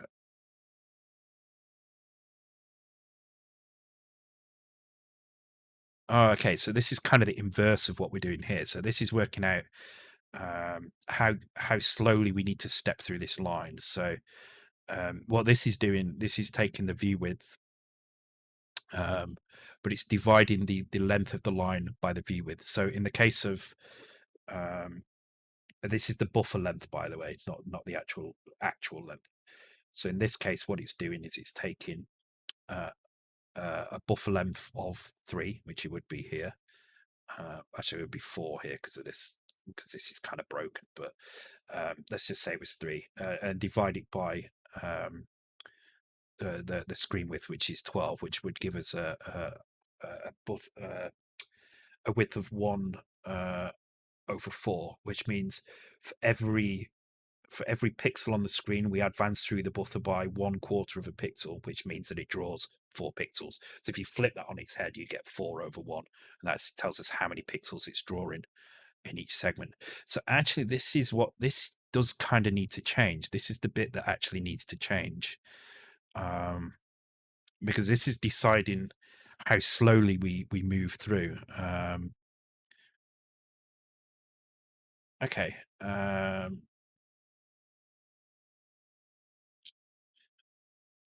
Okay, let's right, before I go any further, and I know I shouldn't be saving it like this. I'm going to just save this with the age-old method of backing up the files by just copying them into a zip file. I know it's not perfect, but I don't really want to push this to the GitHub until I'm happy enough with it to commit it for you guys to kind of peruse. I want it to be perfect before I continue, basically. Mode 7 demo, yeah, that'll do. Add to archive. So when this is working, I will update the GitHub with the latest version. Um, this is going to be a game, hopefully, that we're going to get done relatively quickly. It will be free for the Mega65, and I will push it all for free as well. So you'll be able to build it on GitHub. You'll be able to use it yourself. Word of warning: it's not going to work on XEMU straight away, because XEMU needs to have the full line support, which it doesn't have any of at the moment. So you're not going to get anything remotely like this on the screen. I don't even know what you would get on the screen, but it wouldn't be this. We can take a quick look if you want. Let's have a look what it actually does. Should be interesting. I wouldn't expect this to draw anything resembling, obviously. In fact, it's not doing anything.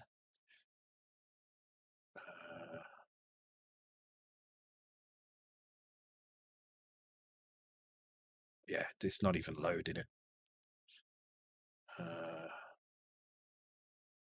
Oh, because it kind of needs the disk image, I guess. Well, anyway, as I say, I wouldn't expect this to work, so don't worry about it.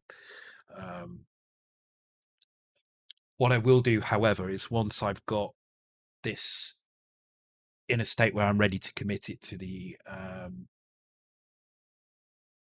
oh my god, have you worked it out? Have you worked it out? God damn it. Once I get this into a state that I'm happy to commit it, then I will work with LGB to get the line kind of stuff working as closely as possible. You can drive. Yeah, this should load as well. I mean, I should be able to inject it like this, but there's probably some issues. Probably some issues with the particular format that I've got things set up in here. Interesting, you found Die Hard, but it's not in the series. He ain't got either. Yeah, I mean yours are as about as close to impossible as anybody could probably get. Um,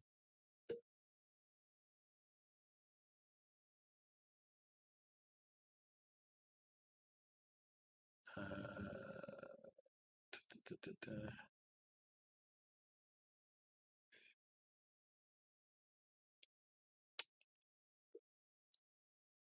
anyway,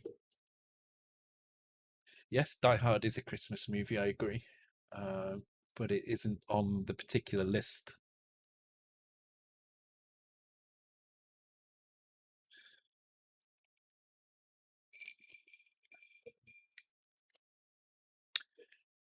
Okay. Okay, so we need to change this. So at the moment, this length is being pulled from the buffer, and while actually no, I think the buffer length is just incorrect. I don't think it should be being used at all. Let's have a look. Let's see what we can do. Okay. So we're setting the view width into the multi-B, byte 0 and byte 1. So that's in the bottom half. So we need to load the top half in, which I guess is coming from here at the moment. It's coming from this. No, it's not. It's coming from... Where the hell is that coming from, actually? Oh, it's coming from here. Okay, so the buffer length is set here at the moment. Do we want that value at all? Let's think about this. Do we need that buffer length value at all? So once we know the segment width, we know it's 8 here. Then what we need to do is we need to take the difference. Yes, so we do need that width, but we don't need it in this division. We need to get the difference between the two widths, and that gives us our offset here. Okay, so let's change the calculation. So this is going to get a little bit tricky. So this is getting our source address, and then it's working out whether it should be the beginning or the end. No, it's not doing it there. Where is it doing that? Slope type here. Here. See, it's adding the length in here. So actually, I think we need to get the length here instead. So this value definitely needs to be stored. But instead of storing it at these two values here, I think it needs to be somewhere else. So what we're going to do is we're going to store this. We're going to read these values, but we're going to store them in another place. So we're going to keep a record here. So this is going to be buffer length LSB and buffer length MSB, because we will need them again at some point, and they're read from the buffer, so we might as well keep reading them here and just change what we do with them. So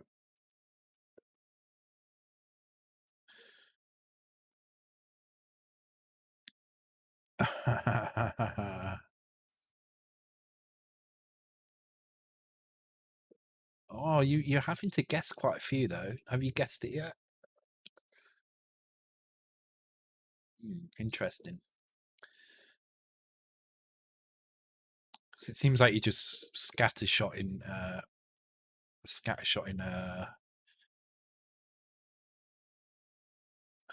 you are LSB and MSB.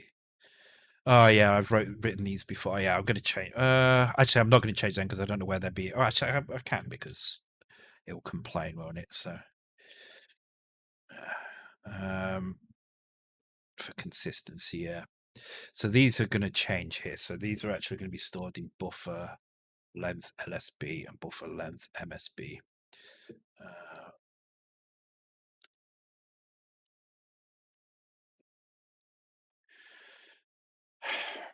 But at the moment, we're storing these in. Yeah, let's give some points for that. Who was that? Nick. Okay, yeah, sorry. Where is he? There he is. There we go. Points on the board. I think you're already on the board, actually, though. Yeah, you're yeah, 25 points. Look at Andy in front. God, everyone needs to catch him up.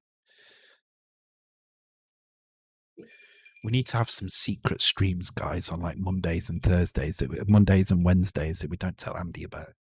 Shh, keep it quiet.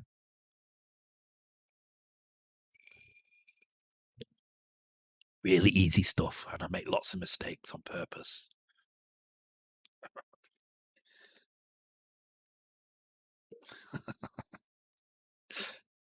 Hey, no, you don't. You love us all, really. Okay, so we're at the moment we're storing this in the multiplier. We need to get rid of that because we don't actually want to do that now. So this is the multi-A. So we're going to do that differently in a second. What should we? We'll do this here. So this is get buffer length. Get rid of that to do because it was no longer needed. Get actual length. So the actual length needs to be stored into these files as well. Now, we're doing a division here, and we're doing a division of our view width. Hang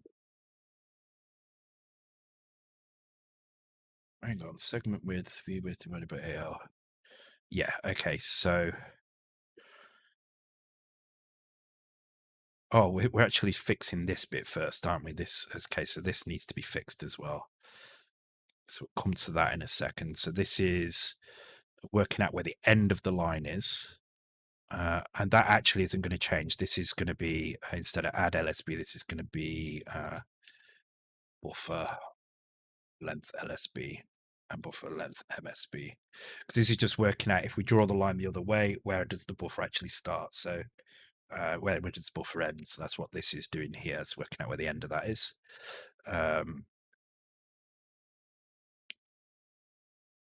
then that doesn't change. So it's here where we're doing the calculation, and we're taking our length divided by the view width. So one thing to note is that our length is going to be fractional. So if we draw a non-fractional number in the divider, it's 8 bytes, so it would look like this.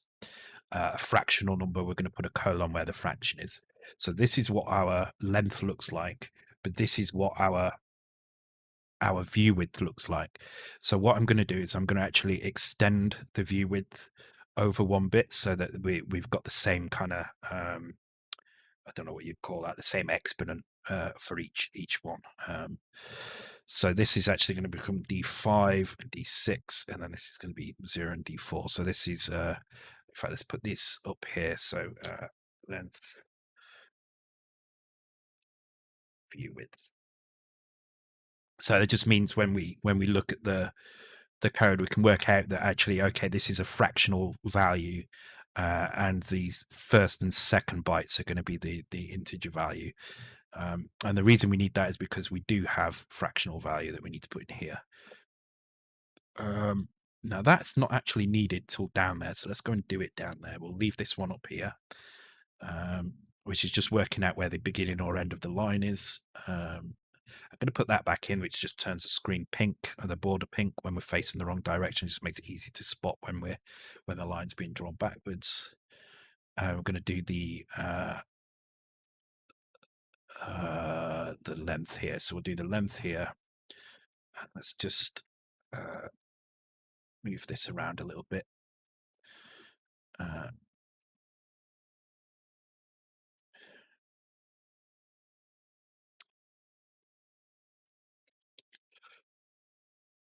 Okay, so we need the actual length, not the buffer length. So that's important. The important distinction is here. Previously, we were always moving based on the buffer length, which is why we were seeing sections of the same size here.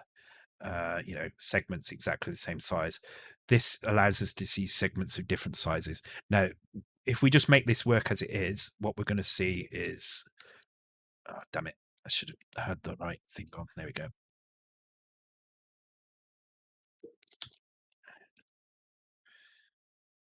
We're going to see something like this,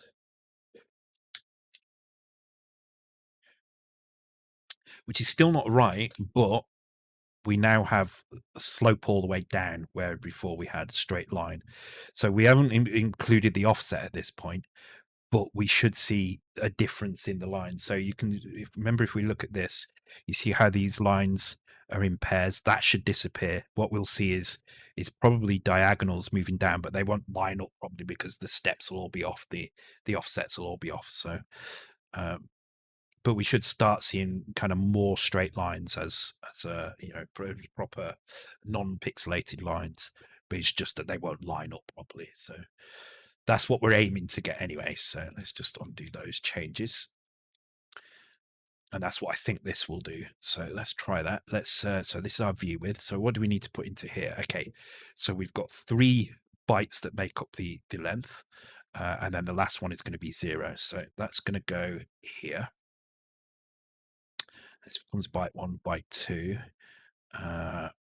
This is byte 0, byte 1, byte 2.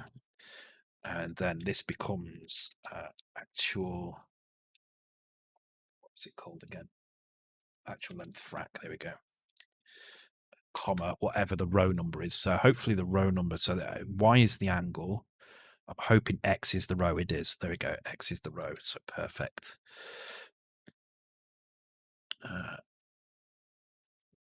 X. There we go. So put that into here, and this becomes LSB.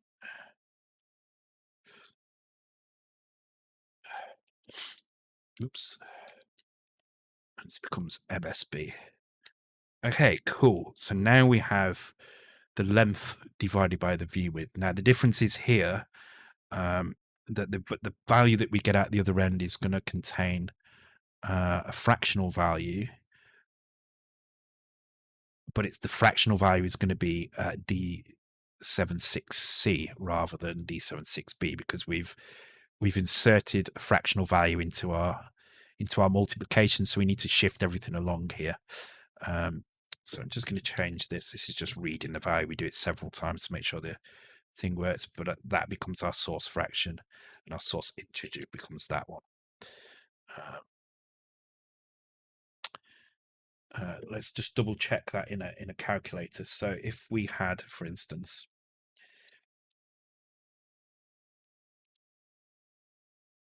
so the way to think about divisions like this is you just think of them as integers.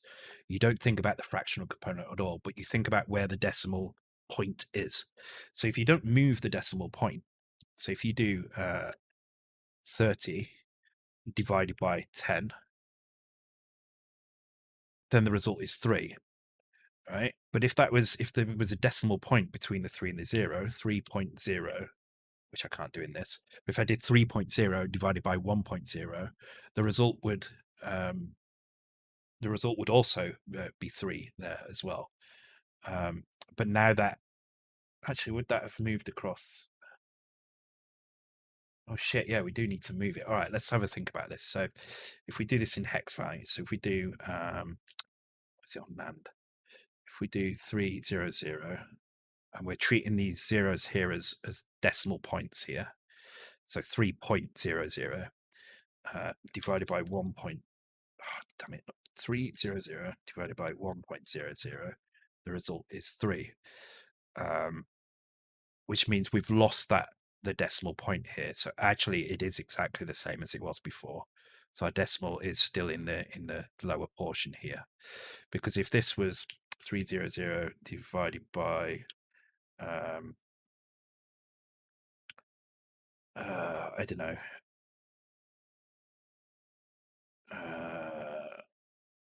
80, which is a half in the case of this, the result is 6, not 0.6, but 6. So we have to shift everything across. So this is actually correct. This is D60B. That doesn't change. Okay. It's always worth just double checking them, or else you end up with some really weird results in your code. So our integers should be D06C. The reason this is because the division output is a 64-bit value. It has the decimal portion in D068 to D06B and the integer portion in the upper areas. But because we're doing a division, it's weird. It actually works out exactly the same. I wasn't expecting that, but yeah, I mean, you can work it out in a calculator and just kind of test a few times.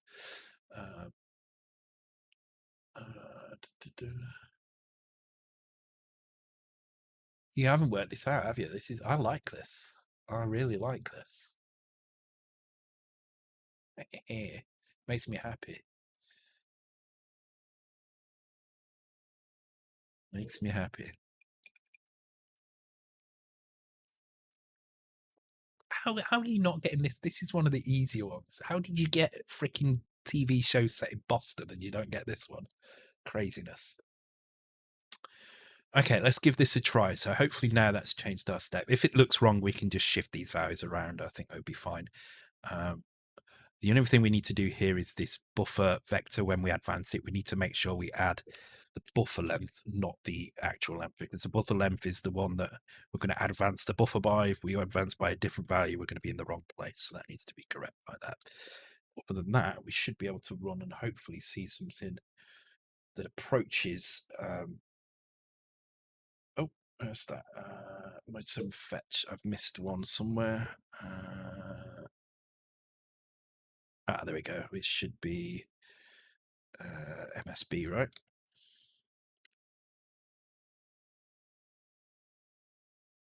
Frac LSB, MSB, frac LSB, MSB, then MSB, LSB, LSB, MSB. Yep, okay, it's correct.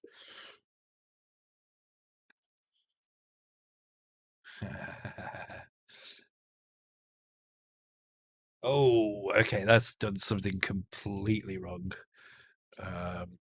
Interesting. So our step values are very wrong here. That's the problem is here that it is getting the color from one side of the screen. So if I just run this again, you'll notice that the color down one side of the screen is correct. So let me bring up this here. So you imagine getting the colors just from the very slim row of pixels here and stretching them all the way across the screen, and that's what we get. We get that color here. So the problem is that the length step that it's figuring out is wrong, which is these values here. So maybe these are wrong. So what I'm going to do. Oh, hang on. Why are they stored back in there again? That's interesting. Why they're stored in there again. I couldn't tell you why that happens. let's have a look what these values are. So I'm just going to put a jump star in here and we'll see what those step values are as we run. So, but yeah, smooth lines, just not right. uh,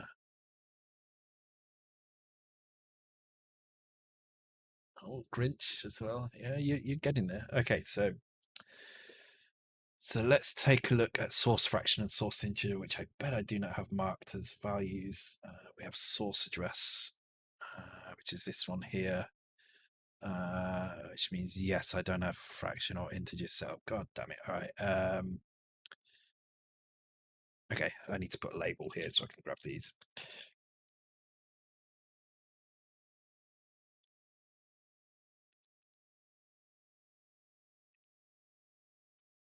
To turn that off.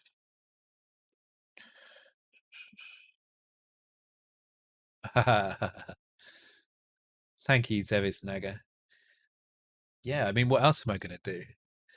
What else am I going to do? Retro games are where it's at, man. Retro games are the future. They actually weirdly are the future. That's the crazy thing. Uh, I mean, in any other kind of time, that would have made no sense whatsoever. But nowadays, that actually makes a lot of sense. There's a lot of retro games kind of coming back into kind of what would you call it? I don't know. Topicality, I guess. It's the topical. Lots of retro games are becoming topical again.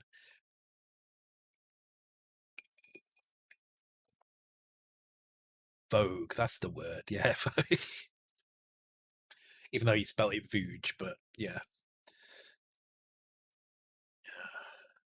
Just take the U out. That's the problem there. It's always the U's. Just remove the U and it's fine. Point swap. Okay. No, you don't get any more points. If anything, I need to find a way to remove points from you. You're way ahead. It's not fair. Other people need to catch up. Okay, let's have a look at these locations. I mean, you've earned them, so it's fine. It's not like, well, actually, there was like 5 or so you didn't earn on the last stream. I got so used to giving you points, I just randomly gave you the points. Okay, so let's have a look at this location. So these are the bytes at this location. Let's put this into here. So that means our source fraction is 16 and 00. So we do have a step that's fractional here. But I don't know why it's not moving across the screen. That's weird. So maybe the length value is wrong. So let's see if we can find where the length value is. That is at source. Where the hell is it actually? Oh, view width here. Okay, so find source address. Oh, it doesn't have a freaking label, but let's do it on.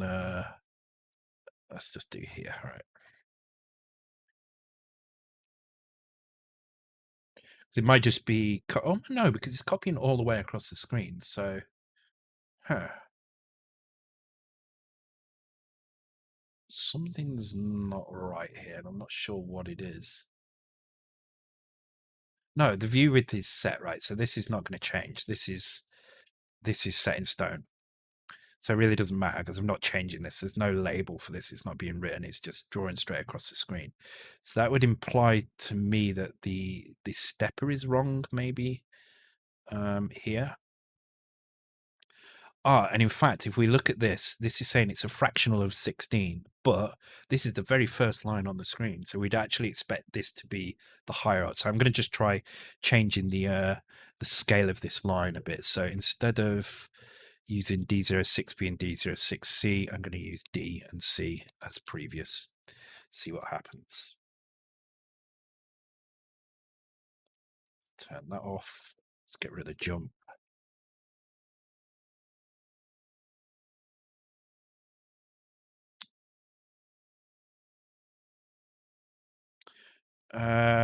Okay.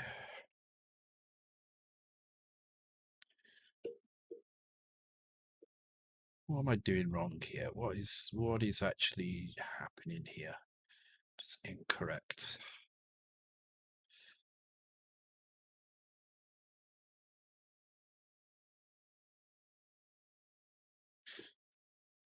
All right, let's look at it a different way. Okay, so if I've got a hex of 140, that's my screen width, and my fractional is 0, 0, 0, 80, like that. That would be half of the screen width. So that means my length, my actual length divided by screen width. So that would be, oh, because I'm doing it the wrong way around. Hang on. So it would be 80 divided by 140. But it wouldn't be. It would be 140 and then 2 zeros divided by 80, which should give me that, which would be 2.80.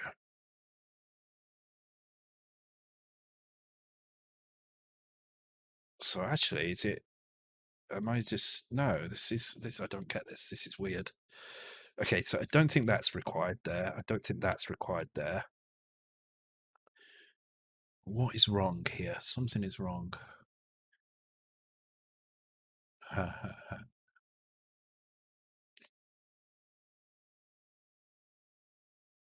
Yeah, you are so, but yeah, it's a good point actually. You're really funny when you're drunk, Andy. I can't wait to have a drink with you for real. It's going to be so hilarious, getting you absolutely wasted, and then asking you questions, asking you programming questions while you're very, very drunk. It's going to be good, and it will happen at some point. Okay, so what is going on? What is wrong here?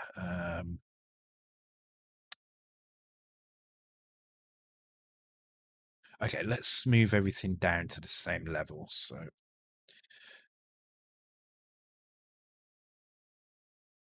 it's going to be an ordering of these things. It's absolutely going to be this. I just need to figure out why. Let's put a jump star in until so what I'm expecting here is for the source integer to be 16 and for the source fraction to be something lower than that. Well, I mean, it doesn't matter if the upper byte is 16. It doesn't really matter what the lower byte is because it's fractional. So 3AB2. Okay. 3AB2. 3A. That's EAB2. God damn it. 3AB2.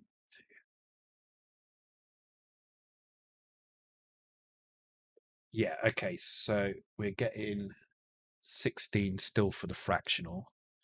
So I'm going to move that to C, move that back to B, try again. And then we'll change this to another row and see what happens.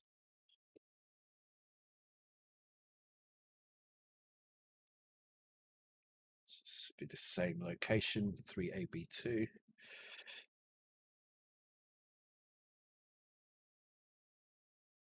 Okay, so we've got the 16, we've got 80. So now this is looking like it's correct. Let's just take the jump out, see if that actually makes sense as it moves across the screen.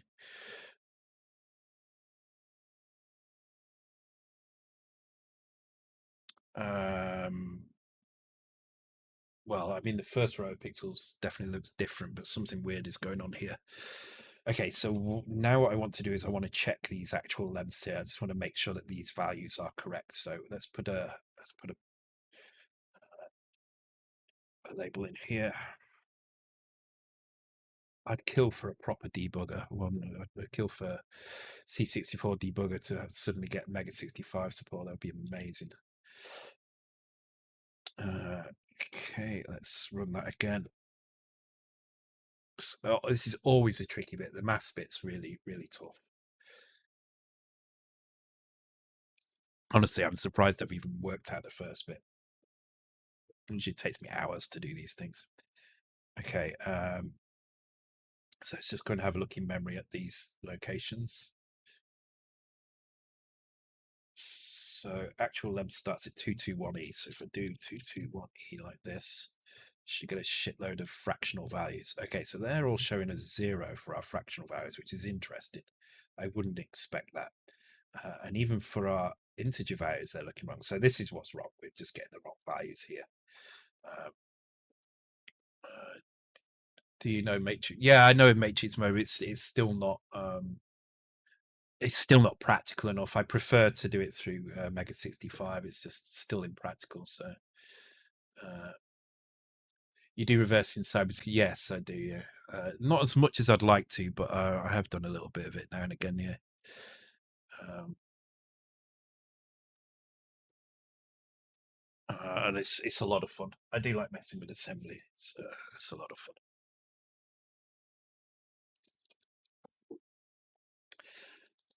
What would be nice is if we could find a way to create breakpoints in code. So I can do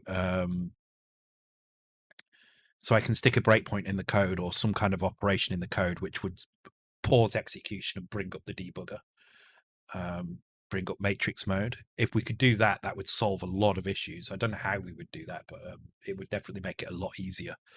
Because at the moment, I have no way of pausing the code without doing something like this. So I have to jump to a location like that. Um, Malware analysis. It's more app analysis at the moment. So analyzing kind of what goes on inside some apps. So a lot of apps you can just reverse engineer into kind of Java or C or Swift or stuff like that. But sometimes you may get like Mac apps or Windows apps um, that need to be kind of reverse engineered from binaries that don't contain. But if it's like a mobile app, you can generally kind of get the Java or the Swift or the Objective C from it. But with a kind of desktop binary, generally you have to start at the assembly and work your way backwards, like not base. Yeah, something like that. I don't think nop though. That would be dangerous because people do tend to use not kind of not fields to kind of delay stuff. But yeah, something along those lines. If there was a kind of sequence of values which could bring up the debugger, that would be really good. Um, and then a key to continue again at that point, so you can continue from that breakpoint. You don't have to, or even step and continue would be good. I don't know if that's something that we can do, but uh,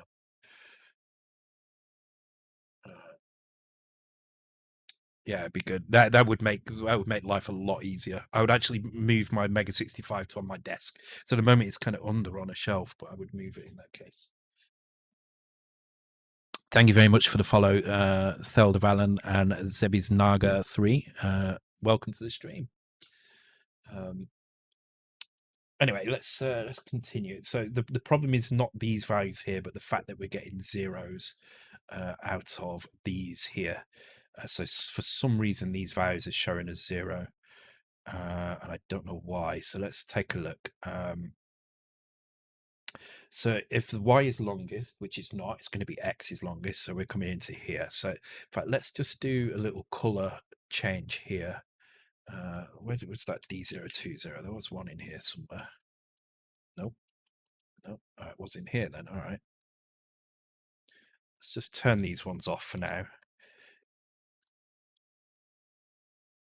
And then this will tell us which of these methods we're falling into. So if y is longest, it will be one color. If I don't know what these colors are though. I've not seen the palette for these. But let's see the palette for these.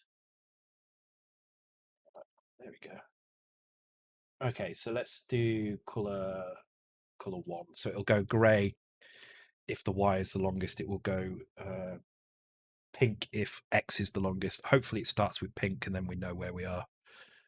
And yep, the border's pink. Okay, good. So x is longest. I'm going to get rid of the jump here because we want it to actually run properly.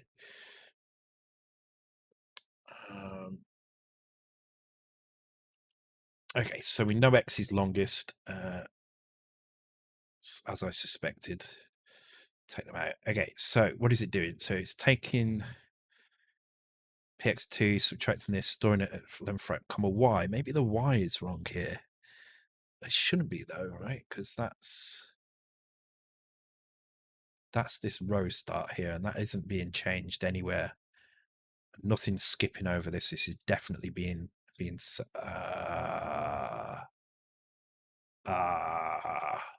it is wrong. It is wrong.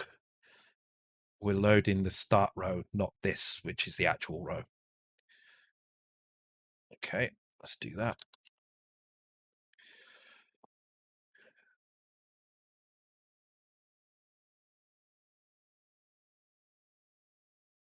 Oh, um, I mean, it's an interesting pattern and it's smooth, but it's not exactly right. But it's it's an interesting pattern. Wow. Okay.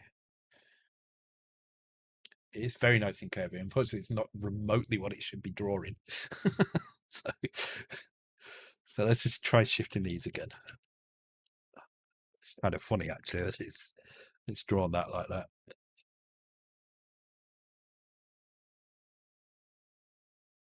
Oh, there we go. Okay.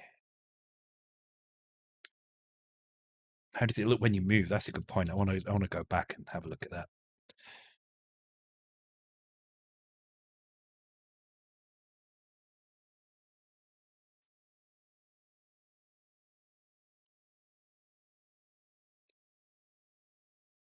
Oh, weird. That's really weird.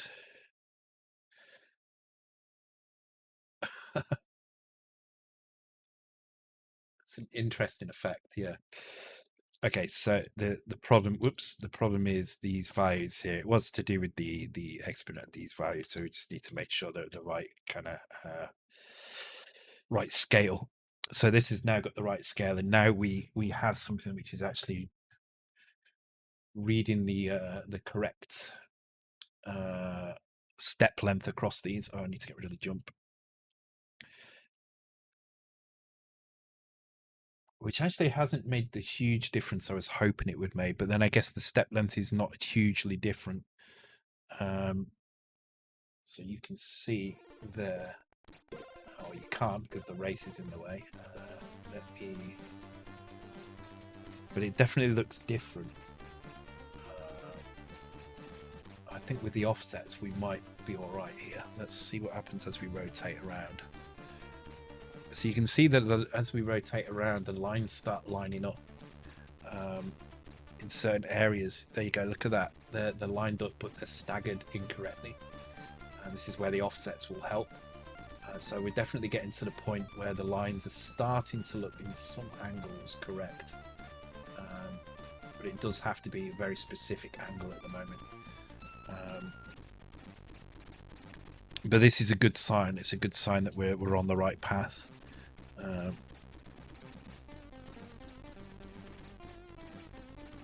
Okay, so let's go and go into the next section then. So this is our step. So now what do we need? We need kind of the inverse of this, really. Because now we need to work out what our offset is. So what is our offset? So our offset is how many pixels this way we start drawing the line at. So I already had some offsets. So let's just get the offset working first. So basically, if this number increases, then it will draw more to the left. So what we're going to do is we're going to draw everything at an address that's kind of... actually, there should already be... Yes, okay, so I made this table down here. So this allows us offsets up to 16. So this is what we're going to use to actually grab the offset addresses. So this is the address that we need to draw to and from, which is going to be done... oh, sorry, thank you.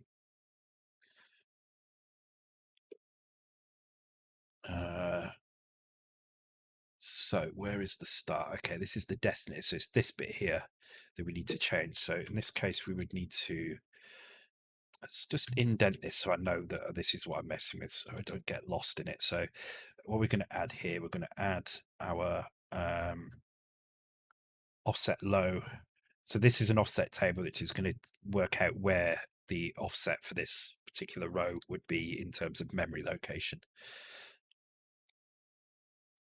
So we're going to add offset low, comma, let's do comma y, and we'll load y.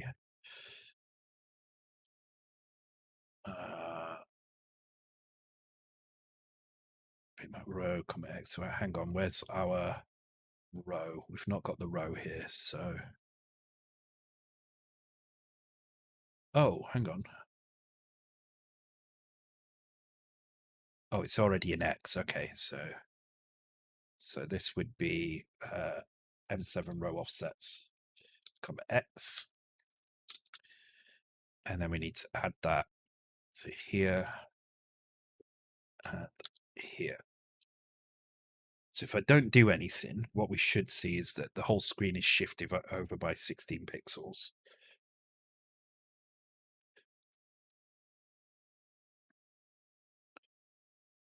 And we're not seeing that. Why are we not seeing that? Okay, so get a row offsets, comma X. So these are all set to 0. So this would get these values, comma 0. And 0 would be, okay, so these need to be backwards, basically.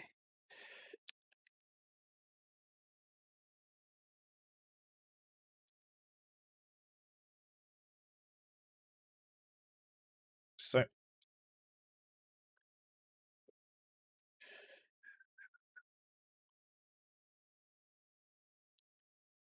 there we go. So now the screen is shifted over by 15. So if I change this value in here, I should be able to move the screen that way. So I'm changing the offset to 10, so I need to draw all the lines 10 earlier.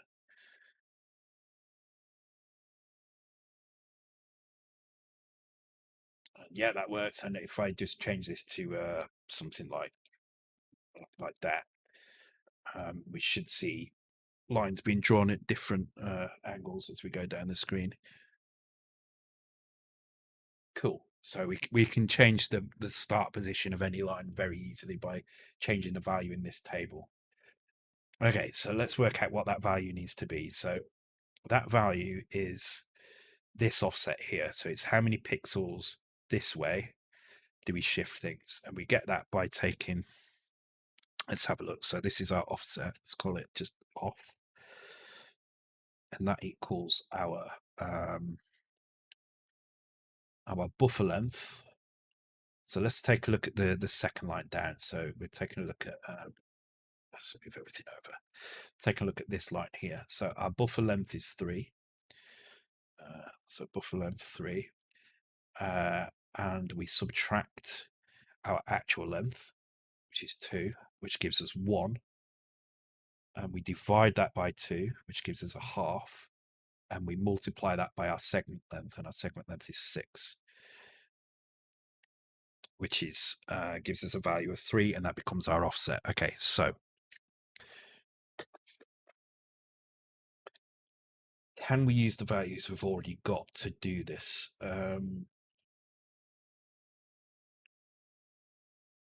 Yes, we can. Okay, so we've got our, or can we actually? No, I don't think we can.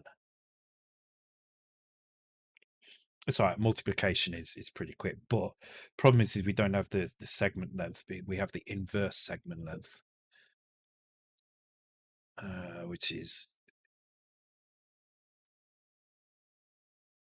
this bit here.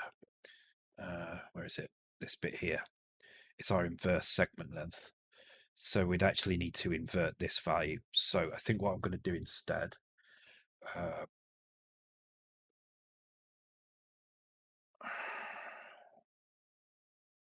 see if I can invert this. Hang on.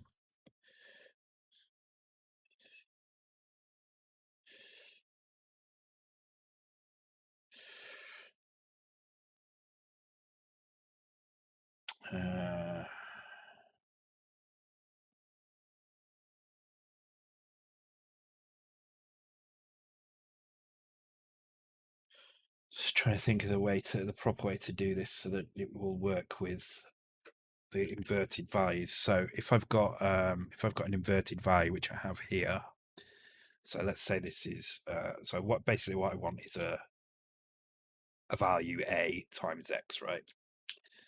But what I have is 1 over x.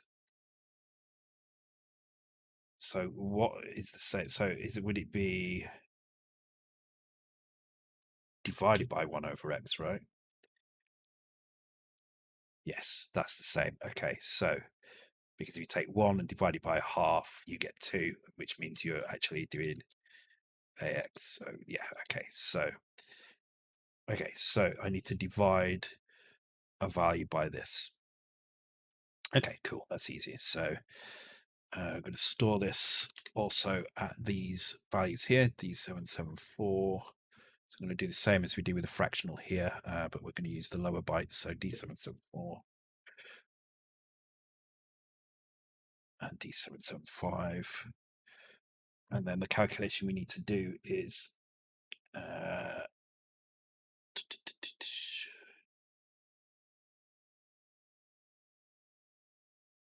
can't believe you've not figured it out. It's amazing. Christmas wishes. Okay. After Christmas or Santa Claus.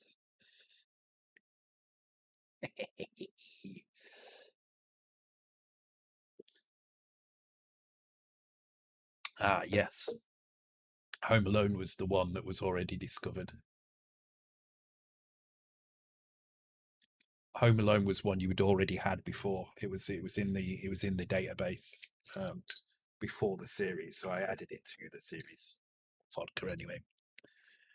Trying to do maths while I'm drinking vodka is not the best idea, but whatever.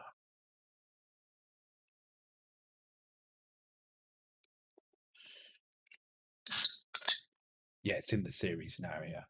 So if you've already unlocked a background before, but it's now in a series, it will automatically be what. So that's why when this series started, you started with 2 out of 10 rather than 1 out of 10.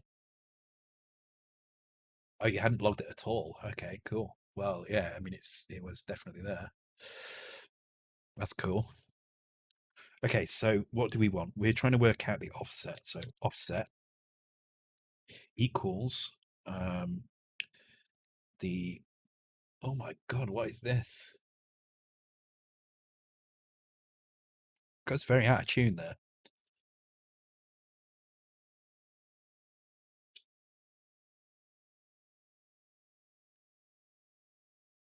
I think this is not the original though.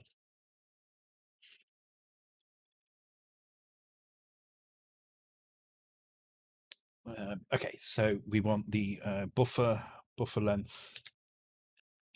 I'm going to just write them as this, and then I'll write underneath. Well, I'll write above what they are. BL equals buffer length. AL equal actual length. Segment width.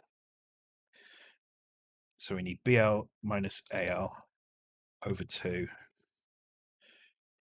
multiplied by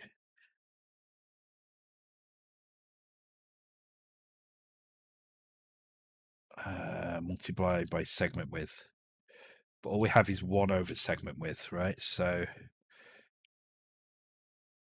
again, let me just do that. So AX is the same as A divided by 1 over X.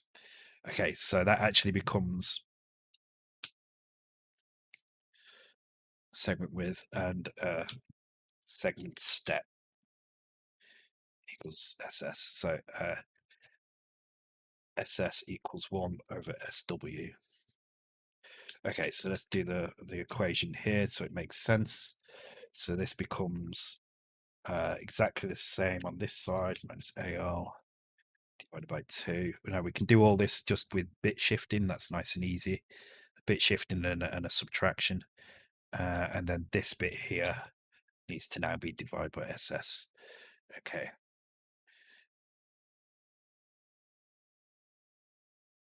Yeah. Maybe it's the vodka. No, that definitely was out of tune. Please mention you need an over-the-shoulder can so we can see you're working out. Yes.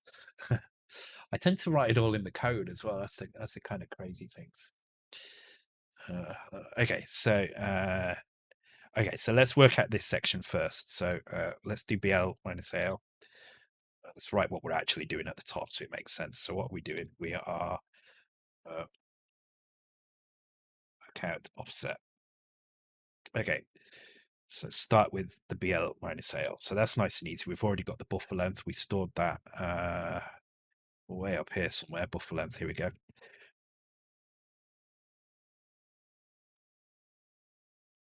So we need to take that value, and we need to subtract the actual length. Now, this is fractional, so actually this is not going to be the start. We're going to actually start with 0 here, because this buffer length is not fractional, but the value that we're subtracting the actual length is fractional.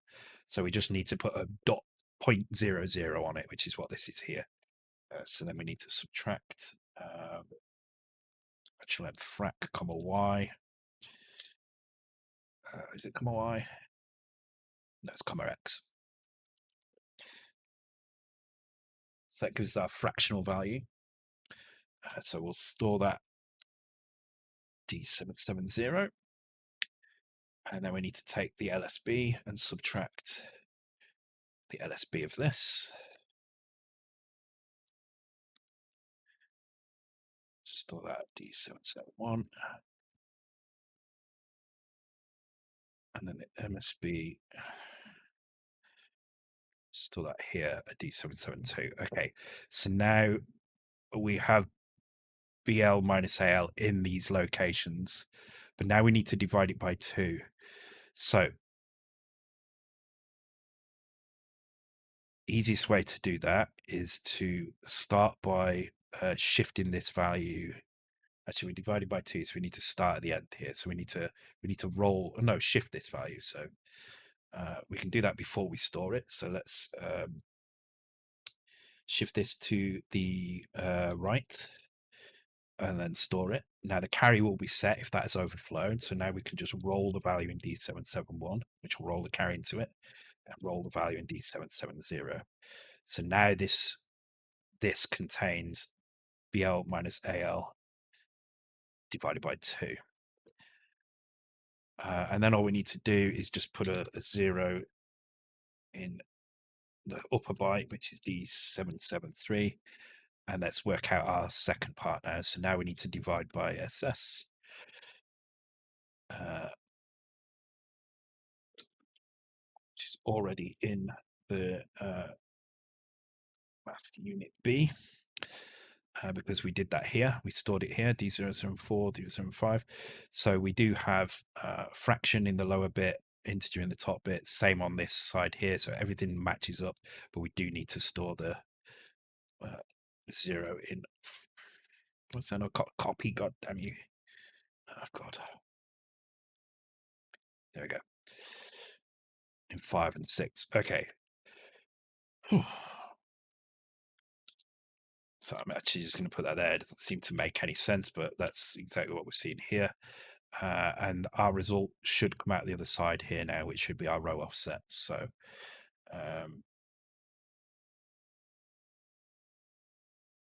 which means actually we don't need to grab these values from here. We know what the offset is. Oh no, this 2 second length. Yeah, this actually gives us a value. So so I need to waste a few cycles here. Reading D76C, I'm going to guess. And then that value becomes the value that goes into Y. Is it that simple? That seems awfully simple. Means I don't need that either.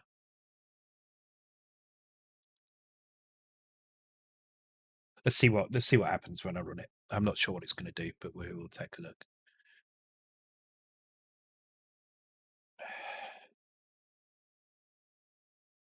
Okay, that value is way too high. So let's just take a look at what's actually been pumped out the other side of this. We may find that actually we need the value below that instead, or above that. Actually, let's just try the value above and below. It's easier.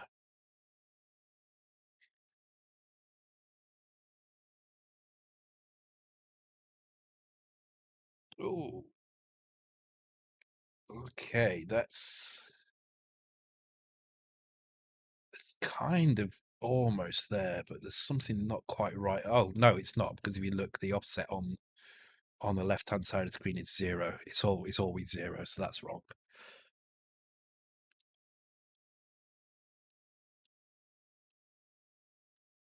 Okay, let's length MSB. We're subtracting those two.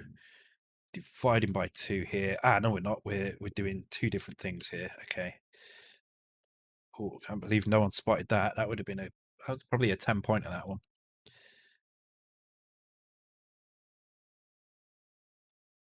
Okay, let's try that. Would explain the big numbers that came out the other end there. Oh, okay. So we're definitely getting some offsets. You can see the offset's changing on that side of the screen now. But that line is still wrong. It's almost like the offset is the wrong way round. Is that what's happening? Is it the wrong way round? Let's just run that again.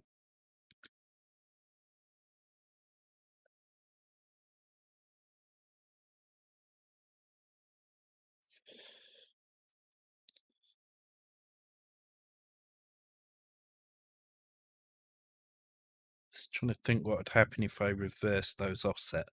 In fact, we can try that out just by doing this and then adding that with 0f.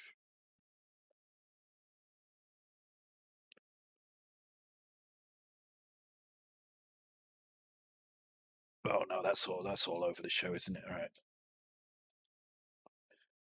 16 minus, it is 16 minus I. Well, it's 15 minus I because it needs to go from 0 to 15. So,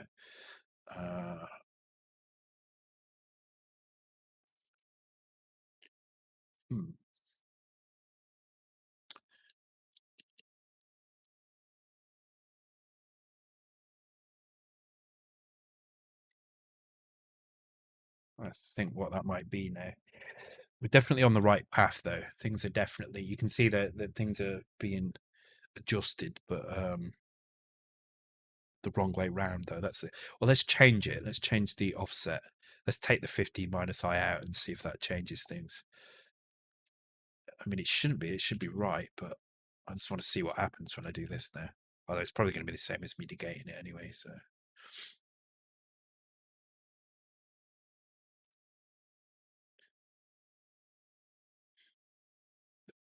Actually, the interesting thing here is it looks like things are just out by 1 pixel. So things have shifted when they should not have shifted, sort of thing, if that makes sense. Because if you look at the lines, that for each pixel here, let me just take a close up of that.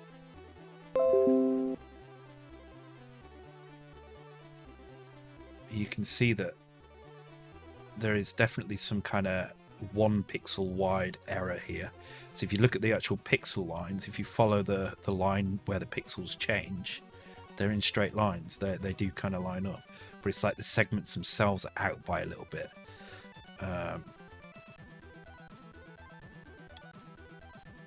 So I feel like this is almost right, but I'm not entirely sure what is wrong here.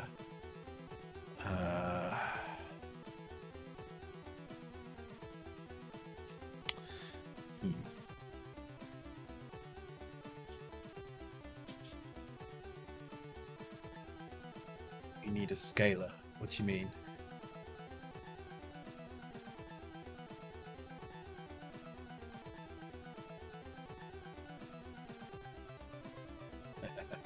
I do like that. It's one of my favorite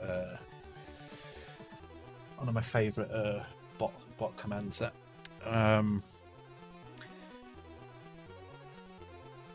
yeah, so it looks like certain lines are out by 1 pixel, like they're reading from the buffer too late or then too early.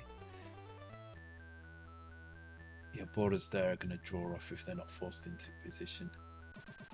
Yeah, it looks like it's a 1 byte offset. That's exactly what I think is going on. But I don't know. I need to know the conditions for that byte offset. Why is it offset by 1 byte? Because this isn't to do with. I mean, the borders don't matter. The borders are something we can cover. And they're limited to draw. In fact, we can cover that up just by moving the border. That's fine. The big issue here is that when it's reading from the byte buffer, it seems to be reading from the wrong place for some reason. Now I'm trying to work out if that's because it's actually reading from the wrong place, and maybe it's skipping one line too far ahead or something.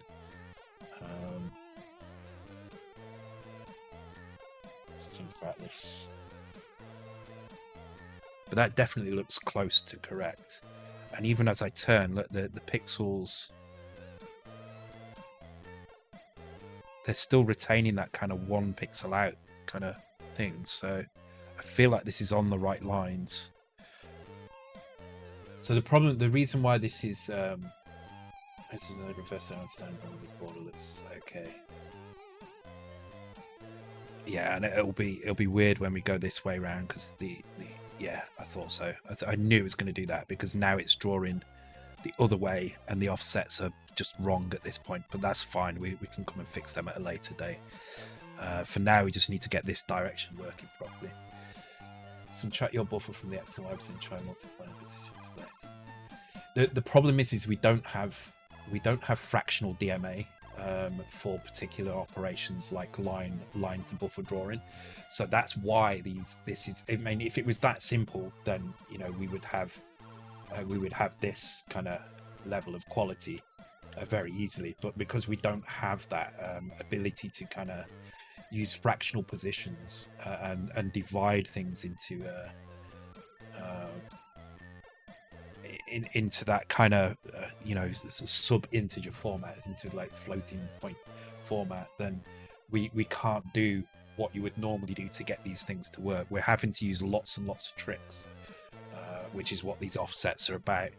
If we didn't need to do the offsets, if we did have floating point kind of in all steps, because this is a two step, two buffers basically. So you've got the texture, which we can read from a pixel to another pixel, but no fractional.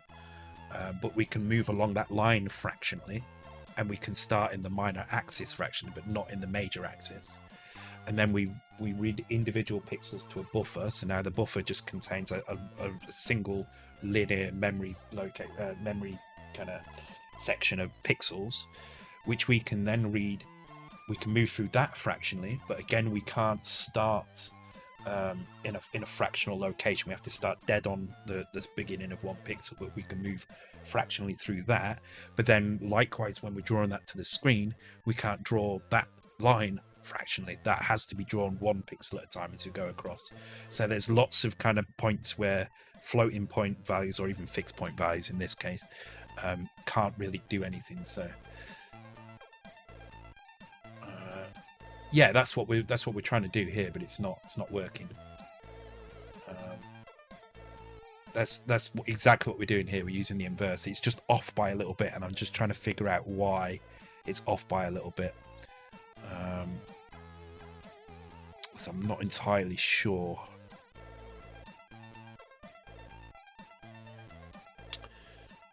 So yeah, I mean, it's exactly what we're doing now, but we're just can you root? No, not easily. I mean, we could make a table to do that, but we don't need to. This will work. It just needs tweaking. That's all. Okay, so where are we at? Let's have a look. So okay. Oh yeah, if you could root, this would be really easy. To be honest, this would be really easy if we could start a line draw in a fractional location, and if we could fractionally step across the major axis as we read or draw a line, then that would be super easy. At the moment, the big problem is if you read a line, you have to step through the major axis 1 pixel at a time, whether you're reading or writing it, and you have to start on an integer value. There's no fractional values, so but we can get this. It's fine. Just trying to work out why some of these lines are just off by 1. They just need shifting over by 1, and I'm not sure exactly what it is that it's doing that. Oh, am I getting... maybe I'm just getting the size wrong. Maybe the border needs to be bigger. Oh, yes, actually, that's probably it. Let's think about this. Right, so the offset could be... Right, let's have a look what the values would be in here. So the buffer length. Buffer length is only ever going to be one less than the actual length at most. No, that's not true. It could be two less almost. Not quite, but almost two less, because you have 2 pixels that you could just about be inside, but not quite. So the buffer length at the bottom of the screen is going to be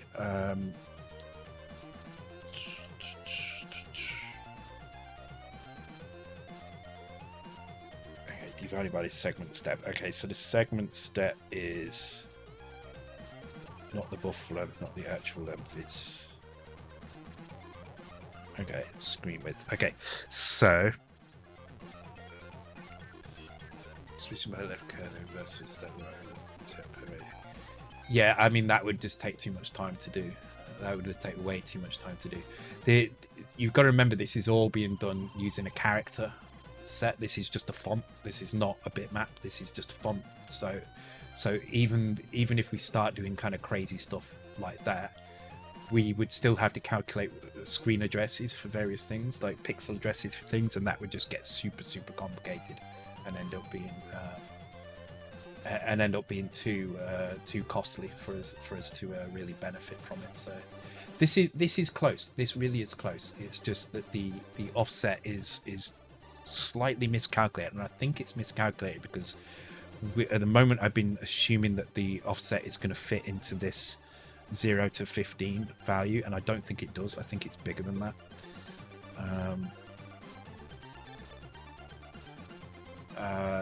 No, not efficiently, no. This is 6502 with some basic maths. So there's nothing more than that really. It's word, it might be the explanation. Yeah, I just think it's too long at the moment. Not long enough at the moment. So 16 bits wide. What's 16 bits wide? Oh, the offset. The offset is at the moment it's 5 bits wide. I'm thinking no, it's 4 bits wide actually. But actually, we're not doing any adjustment of that. It should just be grabbing those values. There's no correction of that value here. In fact, what happens, just out of interest, if I just half that value, what happens?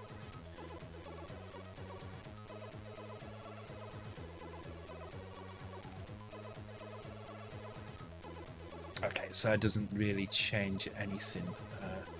The interesting thing is you do get to some points where it's very close, so it's not going to be. Oh, see, look at that. That's really close. And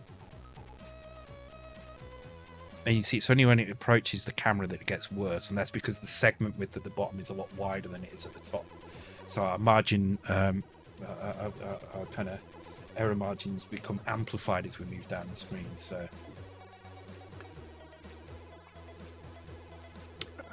It's fine. It's fine. I mean, I was under no illusion that this was going to be done quickly.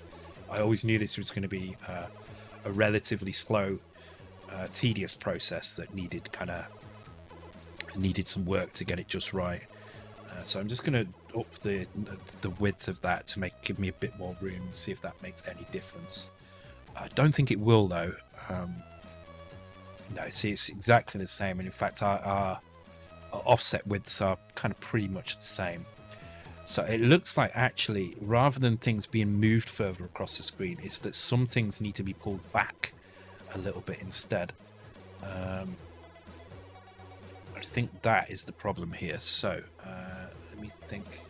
Oh yeah, it can't be done in a day. It can't be done in a day. It's and I always knew that this maths was going to be tricky to do because of the mix of kind of forced kind of rounding that we have, and through the fact that we're using 2 DMAs.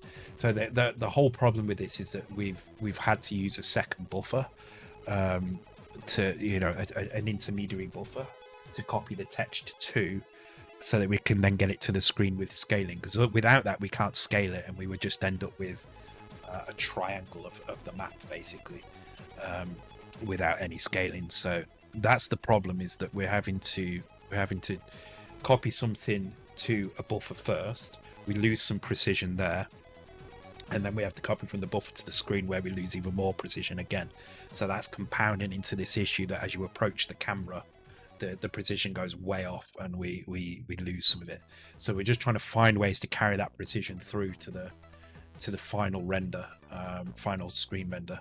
So obviously setting these offsets doesn't make any difference. 16 seems to be the maximum that we need. This is just our screen offset, so this is an address calculation in screen calculation in a table, so we don't have to look that up each time. So right, let's think about this again. So to go back to our example, we are taking our buffer length, which is 3 in this case on this line. We subtract our actual length, which is 2 for this segment in the middle line. It gives us 1. Divide that by 2, which gives us a half. Multiply that by the segment length, which is 6, and that gives us an offset of 3. So this would appear to be what we kind of need, but for some reason it doesn't seem to work properly.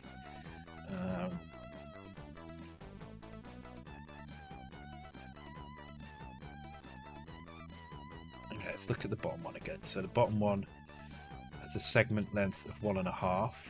Sorry, an actual length of 1.5. Our buffer length is 3 again, so that gives us 1.5 when subtracted together. Divide that by 2 gives us 0.75. Our segment length is 8. Times that by 0.75 and we get an offset of 6. We move this back 6. And yeah, okay, so this is correct here. Currently it doesn't do 16, but 2 times 8 flips 8. Well, what do you mean? Where's it doing that? Flips 8. Oh yeah. Is it though? Is that 8 pixels across, or is that?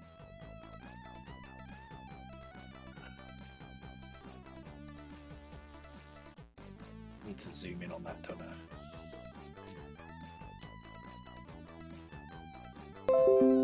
Let's take a closer look at this.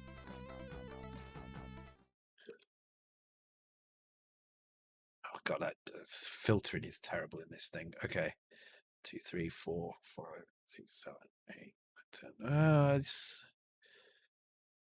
Yeah, I'm not sure if it's flipping.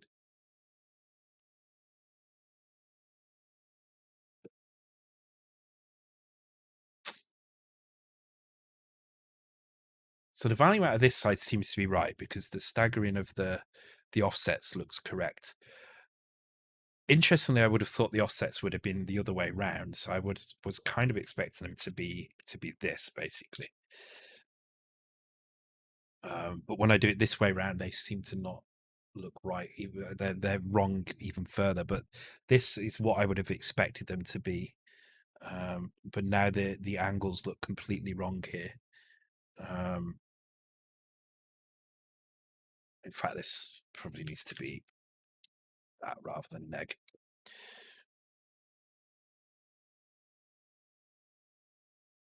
That's fine. It's fine. This is something I will work out a little bit.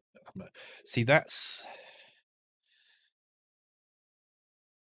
kind of closer in a way. But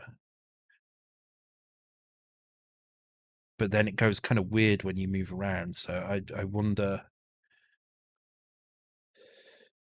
I need to have a good think about how this is set. Okay, so that's going backwards. So that's interestingly that actually stops it breaking as we go there. So I think that is correct for the offsets. Oh god, it's because I'm trying to do it backwards and stuff. There we go. There is still a little switch there. You can see it as you move. Damn it. All right.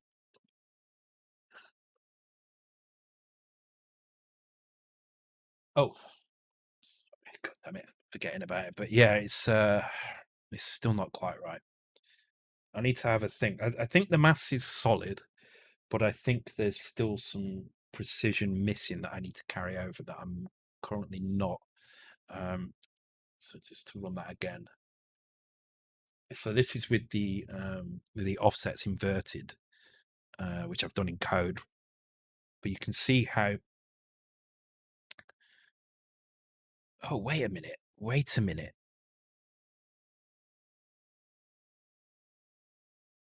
What about if I did this?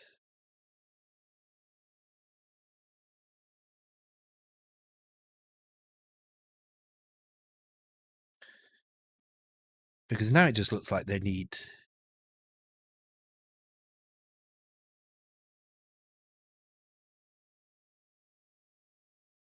Because that's the same section at the bottom being red, but now it's shifting slowly that way. When it should be shifting the other way, but half the amount, sort of thing. God.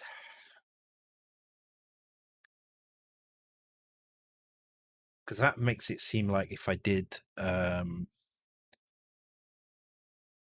do this and instead did this, but see, I tried this before and it didn't work.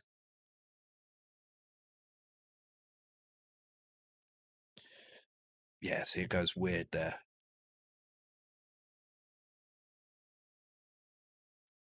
What about if I had?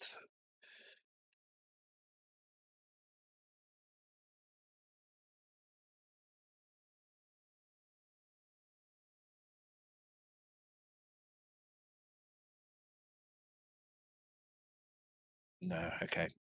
I'm just trying to play around with some values here to see what happens. I think this value is correct because you can see as it renders, it's rendering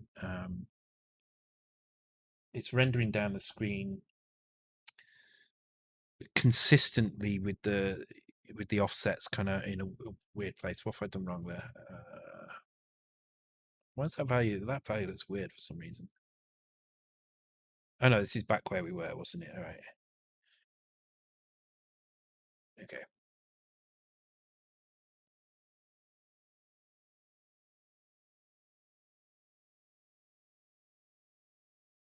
Have you ever tried coding ASCII and just altering this way that particular code, say to draw a block bigger or change colors on it?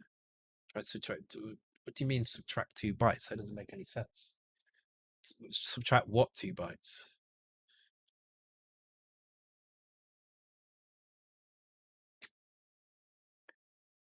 It's a precision error. It's definitely a precision error because somewhere along the line it's reading from the wrong position in the buffer for some reason.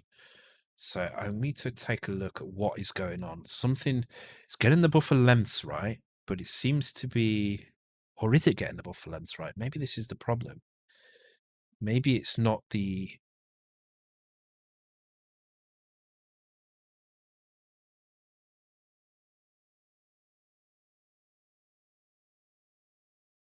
2 bytes from position in the drawn character.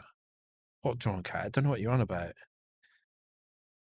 The characters are arranged in just strips. We can't move. Um, we can't just move 2 bytes across. They're arranged in a way that if you start changing the positions, then you have to work out like memory offsets like this. That's what this is about. So that's what these offsets are doing. These are actually moving 2 bytes across the screen. But actually two character widths across the screen. So um, yeah, it's going to be one that I have to fiddle around with. I think off stream and figure out what's going on.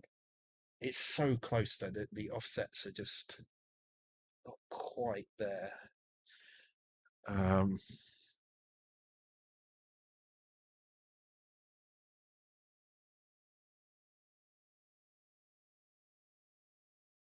because let me just turn the offsets off. So if I just change this to just to not do the offsets at all and take a look at what we get and see what we actually, if we look at the screen, what do we need to do? So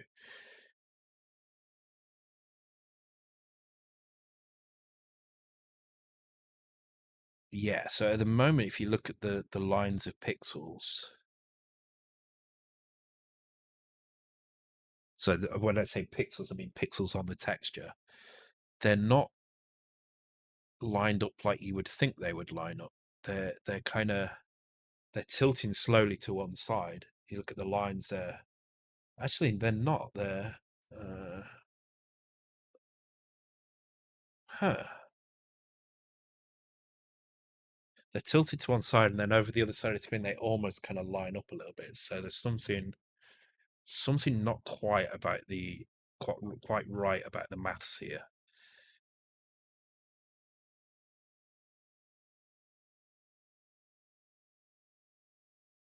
So the simple offset would be for this to be everything would be over to one side. Yeah, so I am right in what I'm saying. It needs to be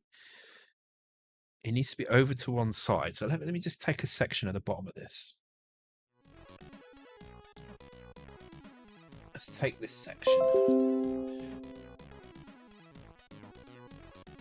That wasn't a big enough section. Oh yeah, it was actually. Damn it. Let me do that again.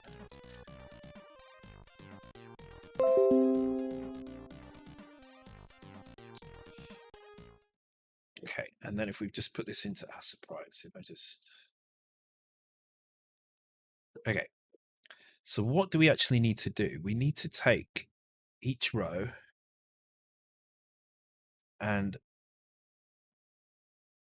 to line these up, they need to be... Oh, I can't skew in this bloody package, damn it. Each pixel segment like this. So you can see how there's a step here. So this whole segment needs to be skewed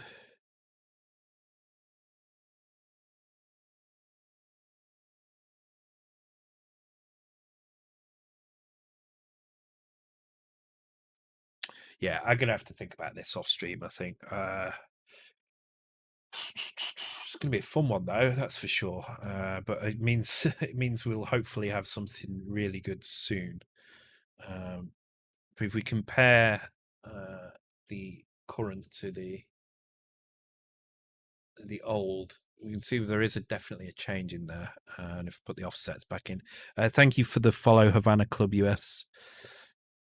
The problem is this math. By the time it gets around to the rendering, the maths is so kind of distorted from all the kind of dropping of fractions here and there. We need to make sure we carry some of these across. So the problem is if I put the offsets in, it seems like sometimes the buffer is reading too many pixels. So it could, I mean, it could potentially just be a rounding error. What's that not reading the offsets now?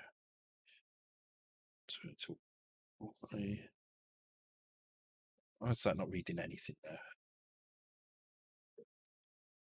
Wait, what?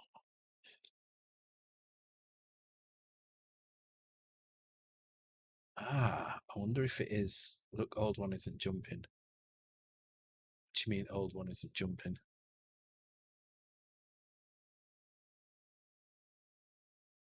I'm not sure what you mean. See, look, that is so close to being correct at that particular angle. So it's definitely on the right lines. Oh, screenshot you made. This original one.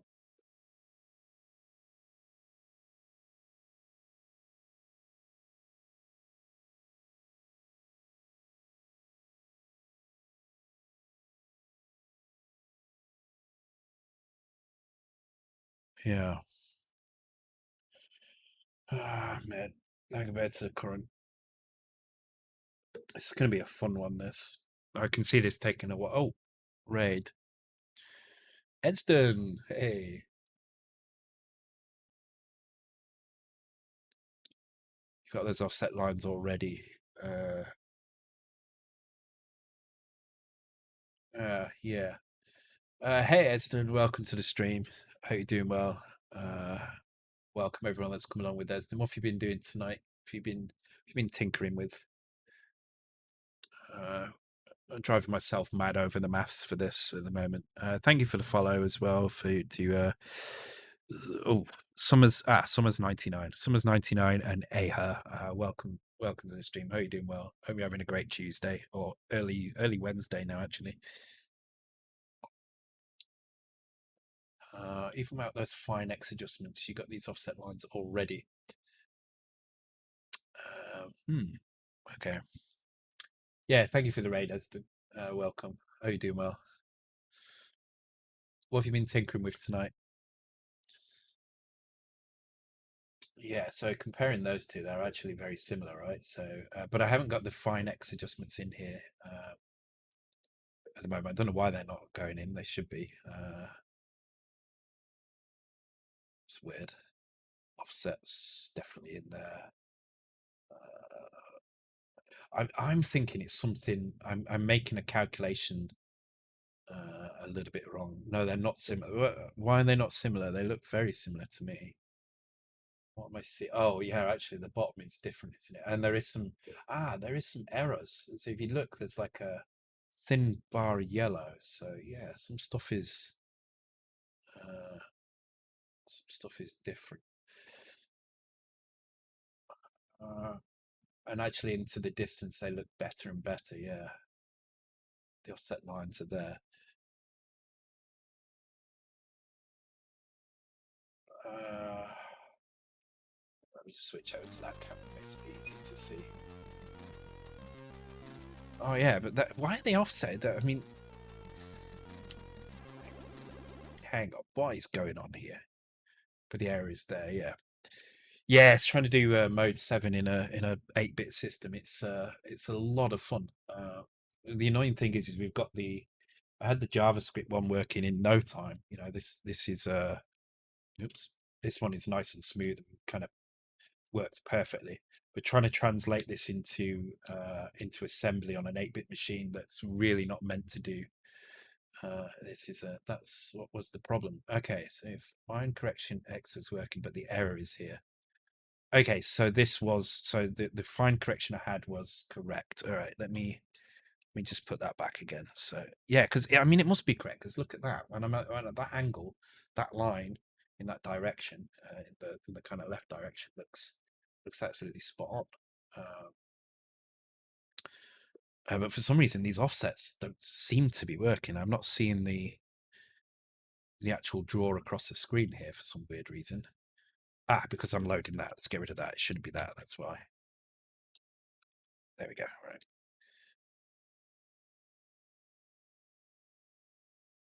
So the fine X correction was working, but there's the error there. So this is where the error is, right? Uh, but it has got that one byte of the buffer wrong. So you can see it's only ever out by 1 pixel. It's either reading too late or too early on the line. And just working out which way that would be would fix it. So thank you, Anton, for the bits. Very much appreciated. Uh,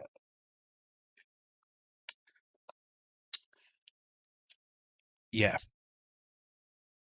So this is the closest we can get to it at the moment. But you can see that there is just like everything's just out by a pixel or two here and there, and it just makes it look very scrappy and messy. And it goes wrong as I go around that side. But actually, I wonder if it is the +1 in the buffer on this side. No, because that should fix the issue that we're having with buffer lengths being wrong compared to the actual lengths. Because if we didn't have the +1, then our actual lengths would be longer than our buffer length. Our buffer length always has to be longer than the actual length. Could it be these values? If these are on boundaries,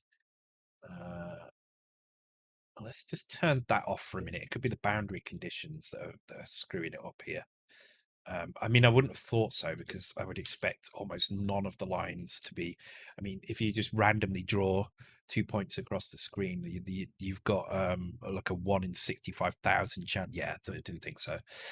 1 in 65,000 chance of those lines being uh, actually, hang on. If equal to 0 and jump to here. If it's not equal to 0, then we add 1. Okay, yeah, that's fine. Okay, so that bit's correct. I'm just trying to get exactly what deft means here. Deft means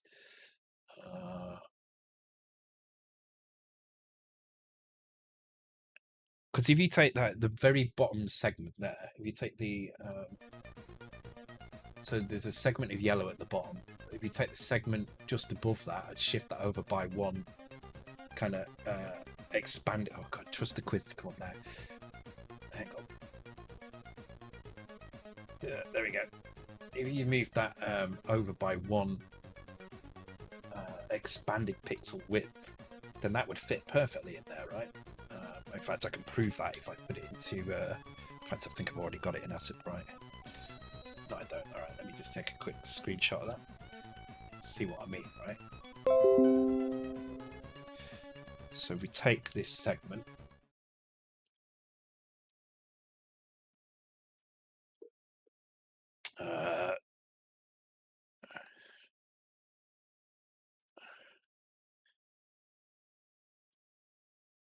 Take that segment there and move that over.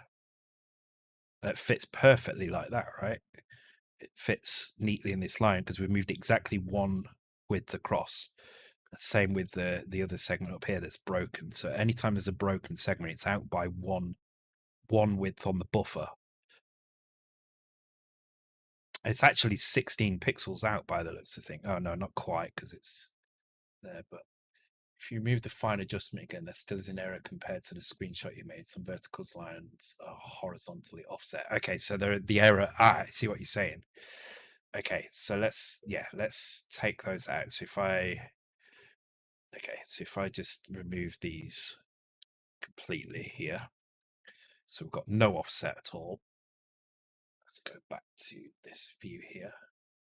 Let's do it on the big view so you can see what's happening. And yes, there is. Some lines do have errors there by the looks of things, don't they? Some vertical lines are horizontally offset. Yes, all right. So there is an error creeping in somewhere. So maybe if we fix that error, that will. Okay, yeah.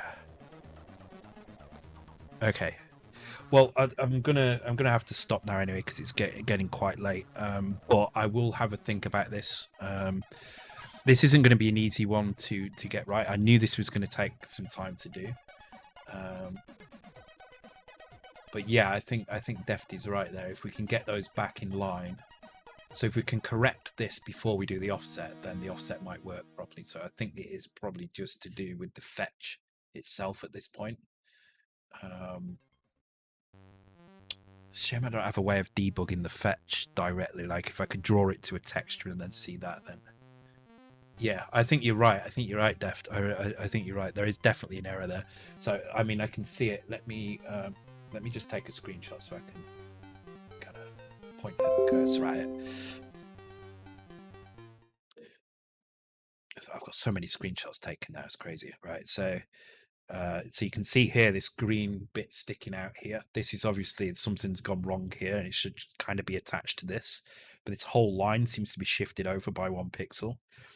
This would imply that the buffer is reading the wrong number of pixels. So either we need to change the way that the buffer is read. Again, though, this could be because we can't set a. This is because we can't set a fractional start position for the major axis fetch. We could only do it on the. Oh, actually, are we even doing it on the Y? I bet we're not doing it on the Y. Anyway, that's one for next stream, I think. But yeah, let's correct when you stand there. Yeah, that's the thing. I think even if this becomes almost impossible to fix perfectly, if we can just tidy up a little bit, then oh yeah, that's a good point actually. Everything is good on here, and then it breaks when which is probably to do with the buffer length thing, isn't it? So that's the only thing we changed, right? The only thing that was changed was the length of the buffer. So maybe I'll restore the buffer to the original length and just keep the. All right, I need to have a think about it, but yeah, you're right. If we compare this to the new one, there's definite errors creeping in. In fact, we can see kind of errors creeping in up here as well. there's definitely something weird going on, and it's probably to do with that buffer length. So I shall have a play around with that. Probably have a go at mess around with that tomorrow night or whatever. But hopefully by Saturday I'll have something fixed, or I'll have another idea where to go. I mean, it was basically a revelation while I was asleep last night that led me down this um, offset kind of path. Anyway, I think it's just a matter of kind of thinking over the maths a little bit. I'm sure I'll obsess about it in my sleep again tonight, and then we'll revisit it on Saturday. So Thursday is going to be Checkanoid again as normal. I'm going to finish off the death routine for the player in that and do some screen settings. But yeah, I think we're on the right path, because if I turn the right direction, you can kind of see that the lines begin to line up. There's just some offsets that are off slightly, but things are going to be a little bit off. I guess I have it fixed tomorrow noon. No, it won't be tomorrow noon because I've got work. Unfortunately, it'll be tomorrow night though. But I fully expect this to take a while. I mean, this isn't going to be done in 1, 2, 3 streams. It's probably going to take about 10 streams to get this engine spot on how I want it. And then when it's done, it will be something that everybody can use, hopefully. So I'm trying to build it in a way that it's reusable for anything that anybody who wants to make a Mode 7 game, they can use the routines that I create to do that. So, which is also kind of adding a little bit of complexity into it, making sure that it's flexible, so we can change field of view, we can change kind of accuracy and precision, texture sizes, and things like that. So, anyway, let's go and find someone to raid. I'm not going to do Resident Evil tonight, unfortunately. I will do some on Thursday probably. Let me find someone. Let's have a look. Who's around? Nobody apparently. Wow. Slim pickings. Retro. Alex the Kid, maybe. Yeah, let's see what this guy's doing. Okay, we're gonna go and raid somebody new. He's called Retro Cabeza. He's playing Alex the Kid in Miracle World DX. I don't know what that means. Maybe it's a new version of it that's kind of deluxe version or something, but we'll go and raid him now anyway. So thanks all, and I'll see you all on Thursday, where we'll be doing something that's non-mode 7, so it should be a little bit easier. It was great and interesting stream. It's a shame we didn't get more results from it, but I think it's interesting to think about these problems. So it's good to get it out there and kind of share it. And I think I've had some good input from you guys. Gunstar and Deft especially have kind of put a lot of kind of input into the thought of the maths behind it, which is good. So um, yeah, cool. Anyway, let's go and raid Retro Cabeza now. Anyway, so take care, guys. I'll see you on Thursday. Bye.